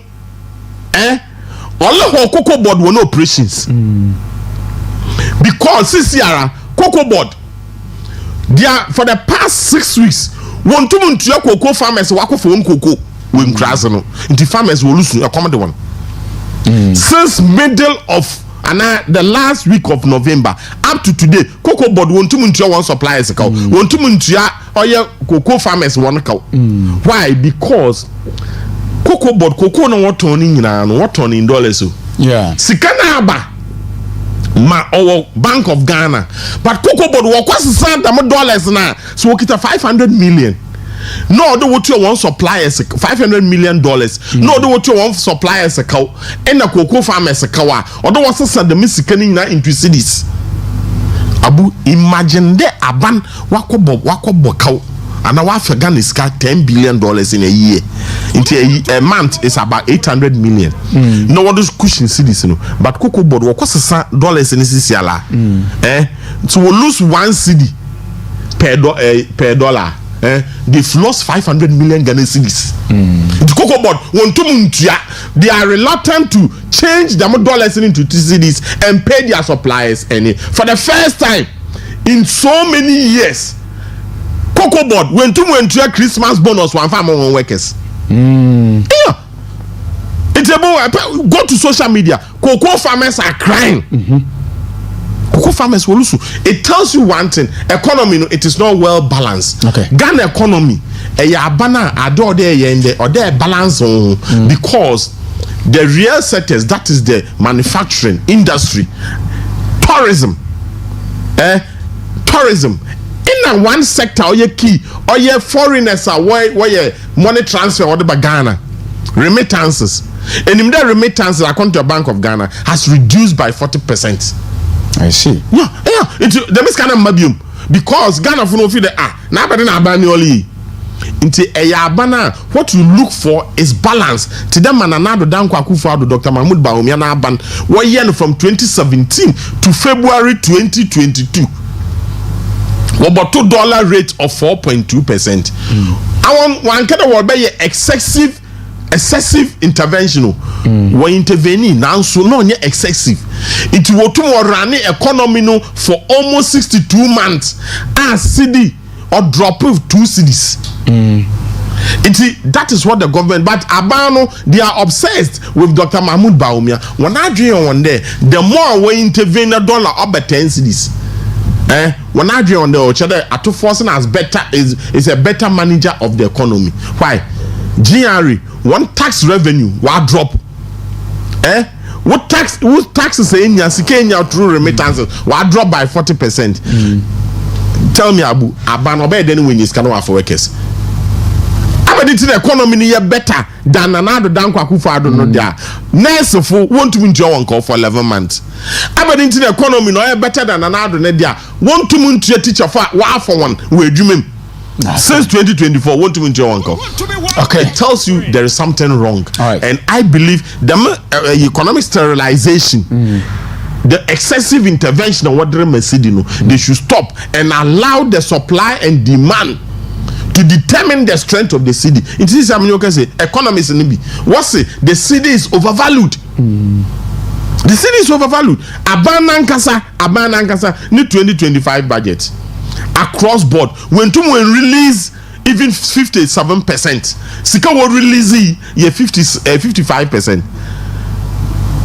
Aban want to me increase workers one salary. Now so increase or yet the presidency one salary from 70 billion to almost 96 billion. It tells you there's something wrong. All right. In time, American President Mahama, the over intervention, industrialization of Wally, it is killing the employable sectors of the economy, industry, manufacturing, tourism.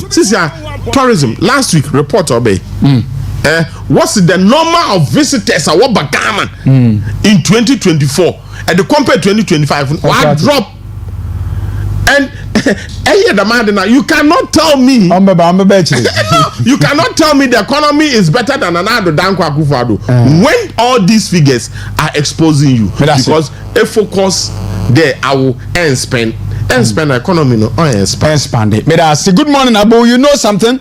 The reason NDC people are campaigning for Canada Japan is that they have realized they have a lot against him. All the insult and fight he's been involving in. They are gathering everything to destroy his campaign. But Dr. Bawumia has no bad records, and this is what's scaring NDC. ADK Elias, young Bawumia, Abren's friend. That's it. One friend wants to swear. In my opinion, Sami Buacha Samanka say the MPA's price flow is a clear indication of lack of concern for consumers. These government actions are inconsistent with their self-serving interest, while they claim credit for credit recent gains. Students of the College of Education have been out of class for the past 3 months due to unresolved teacher demands. It seems no one is willing to engage with this pressing issue. Ghanaians are watching, and the MPP's prospects of 2028 appear promising. Regards to Dr. Brian Echampon, Sami Buache, as a man can see, one free Easterman tie. Good morning, senior. Ghanaians are watching NDC. Things are very bad. There are very senior, things are very hard in the system. Even 24-hour economy at Onsum. It is time for MPP to unite. A special greetings goes to Dr. Alhaji Mahmoud Bawumia. We are sub-zero there or they Abba. Say Obama, Kwautafo, the NDC really running a Ponzi scheme like of government in this country. How can inflation, monetary policy rate, exchange rate come down on paper, but in reality, things continue to worsen in the country? Price of goods and services like kenke are still on ascendancy. Unemployment rising day by day. Even the little Ghanaians employed to the NDC government can pay. There are huge mismatch. Really, something doesn't add up. They should tell Ghanaians they are cooking the books. 2024, we will change them.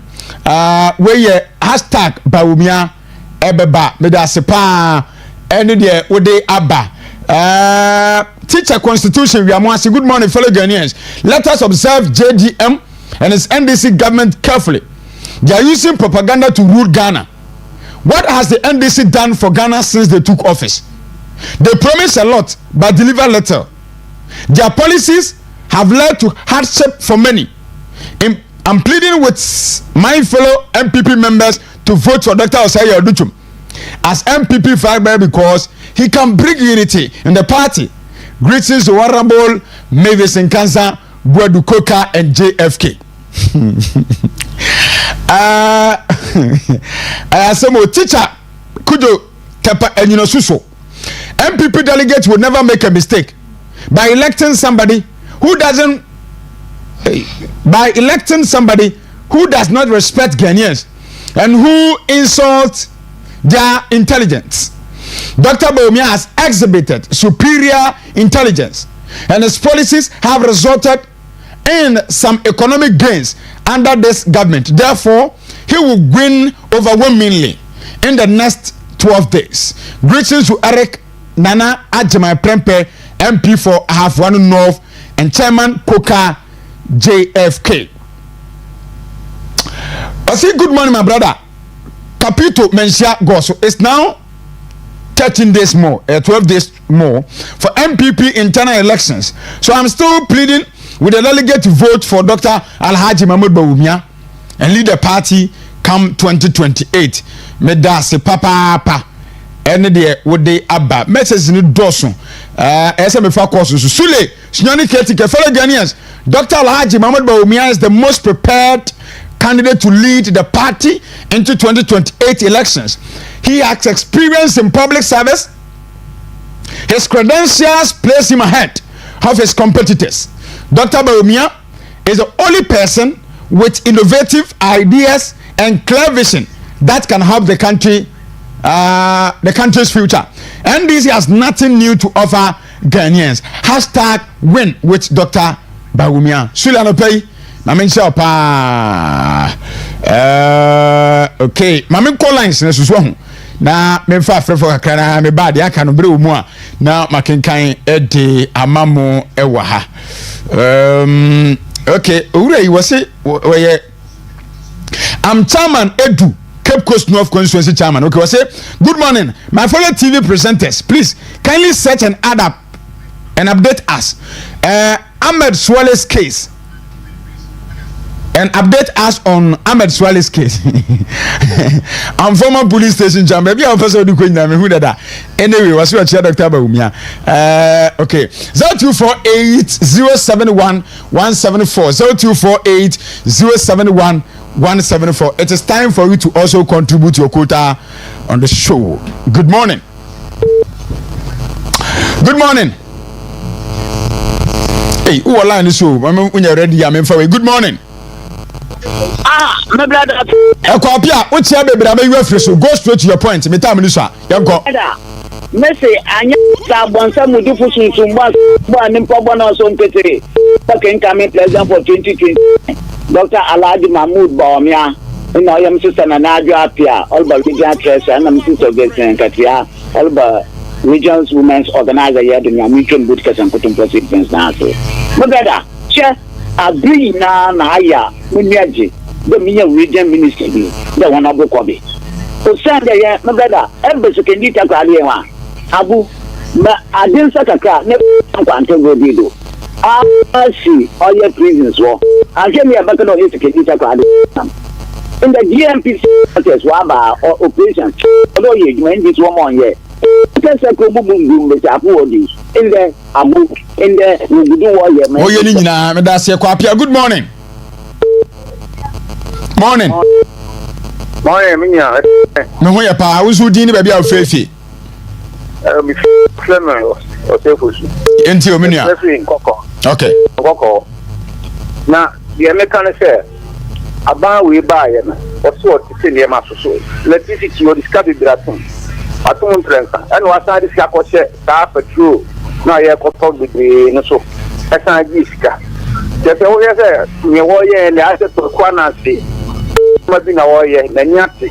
Ena wo dada sa no bon ho tapo ye. Ne ni komu. Dikani botomu a. Ne ko tomu no. Do si kroma nipa. Omba kan wa sama chiro. Enya sem ketwa. Onu de omko ton go ndi fu botomu sana. No mo kan sa o mana yi nipa ho tono. Enso entesa. That's yenche akokofo nya. Good morning. Bacha wanye. Okay, Samsu Rentio.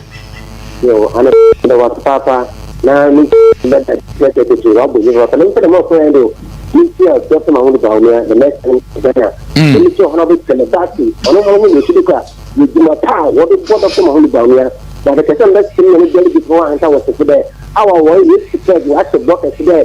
The American said over to the phone in general. The best from there and more pandemic time to the government of the way because I can stop the way to be found there.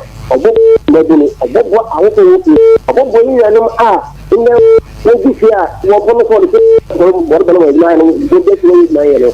Don't wear that to the way of the man of doing there. Then that's the people who manifest and no one because they are here it's not come up with me. I have the power to do it. Yes, so yeah, that's good morning. Good morning. Good morning. Abdallah Ntientia, man, to your wife, you come out.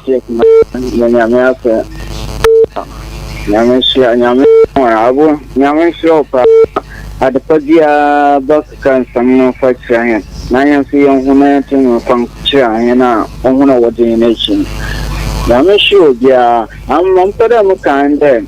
And this is for 5 now waging or the Anka Sanctuary, the delegate. No one fab tell on fab and one fab or in a young to front to a bano year as in June.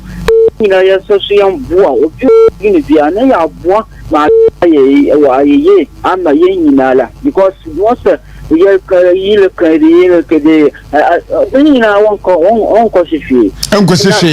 Abdallah, good morning. Good morning, Abu. Maminti Openi. Good. From Papa, I am a watcher international vessel.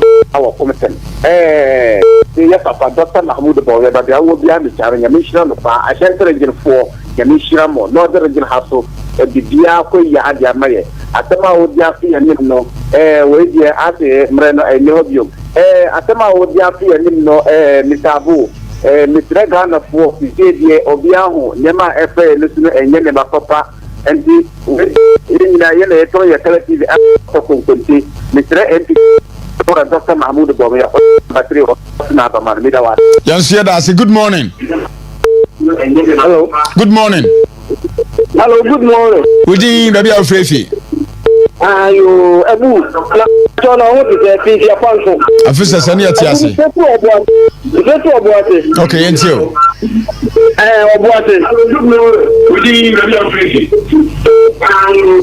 Ya can't say Mamuntia, who said we now how who they won't come. Macassa, TV no volume low no. Nayan Cassa, I can't. Good morning. The institutional, the my uncle. Abu, Makama say. Unity after this international is the most important thing. About the other two, I now watch the Simono. Now watch the Simono, women Daniel Koto. Unity in Kabum after 31st January is the most important thing. I was a party with the two Akumasana to do them. The kind of unity, the friendship, peacefulness. The zeal and the strong and formidable party we will build at 31st January this year is the most important thing. And ya buy a quacoto, and I say, I don't know, be a money, you focus here, quacoto by a quacoto. No. Unity after 31st.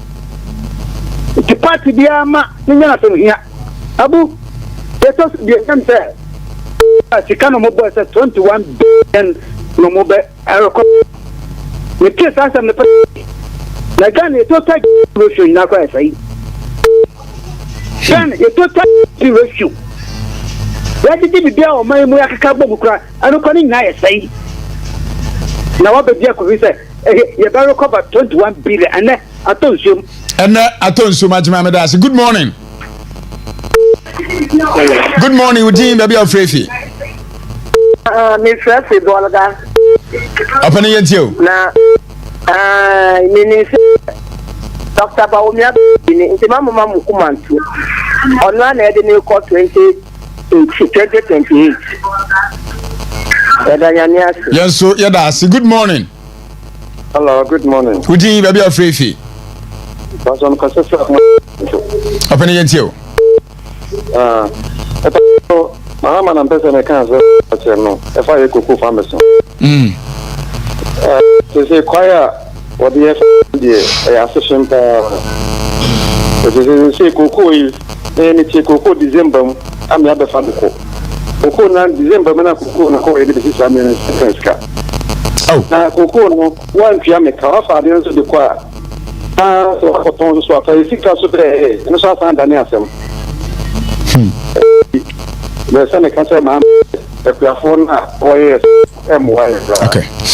Mirasi ebusia yerasi papa kokoko afo asem ne de enye hwe mon ka fra bre pa beba why negeta mebra na so yeko abu medase ndama ye dire ko awie yara mamensre abani or promise the oba or introduce new taxes obey we introduce 7 new taxes we so as increase electricity by almost 30%, we increase water by 15%. Inti abu the local industries, the local manufacturing, local businesses are I want to mwabwa ma we to Ghana for wenye juma apart from the normal government work no abano look the me ejuma fono abane se interest rate abefum abane se inflation abefum abane se dollar abefum abu bisamede sa abane tuma kadama sa mi nyinara obane dan na wa abana nkasa wo oye with fees and charges to me increase on an average of 30%. So inflation abefum city wa abefum obane dan na wa aban with fees and charges across the country to me increase in by minimum is 30%. Obane then since you park a car akufado na aban na park wo car wo airport or 10 cities since you 20 cities 100% increment. Enter the Nancy abana promise there all my stress free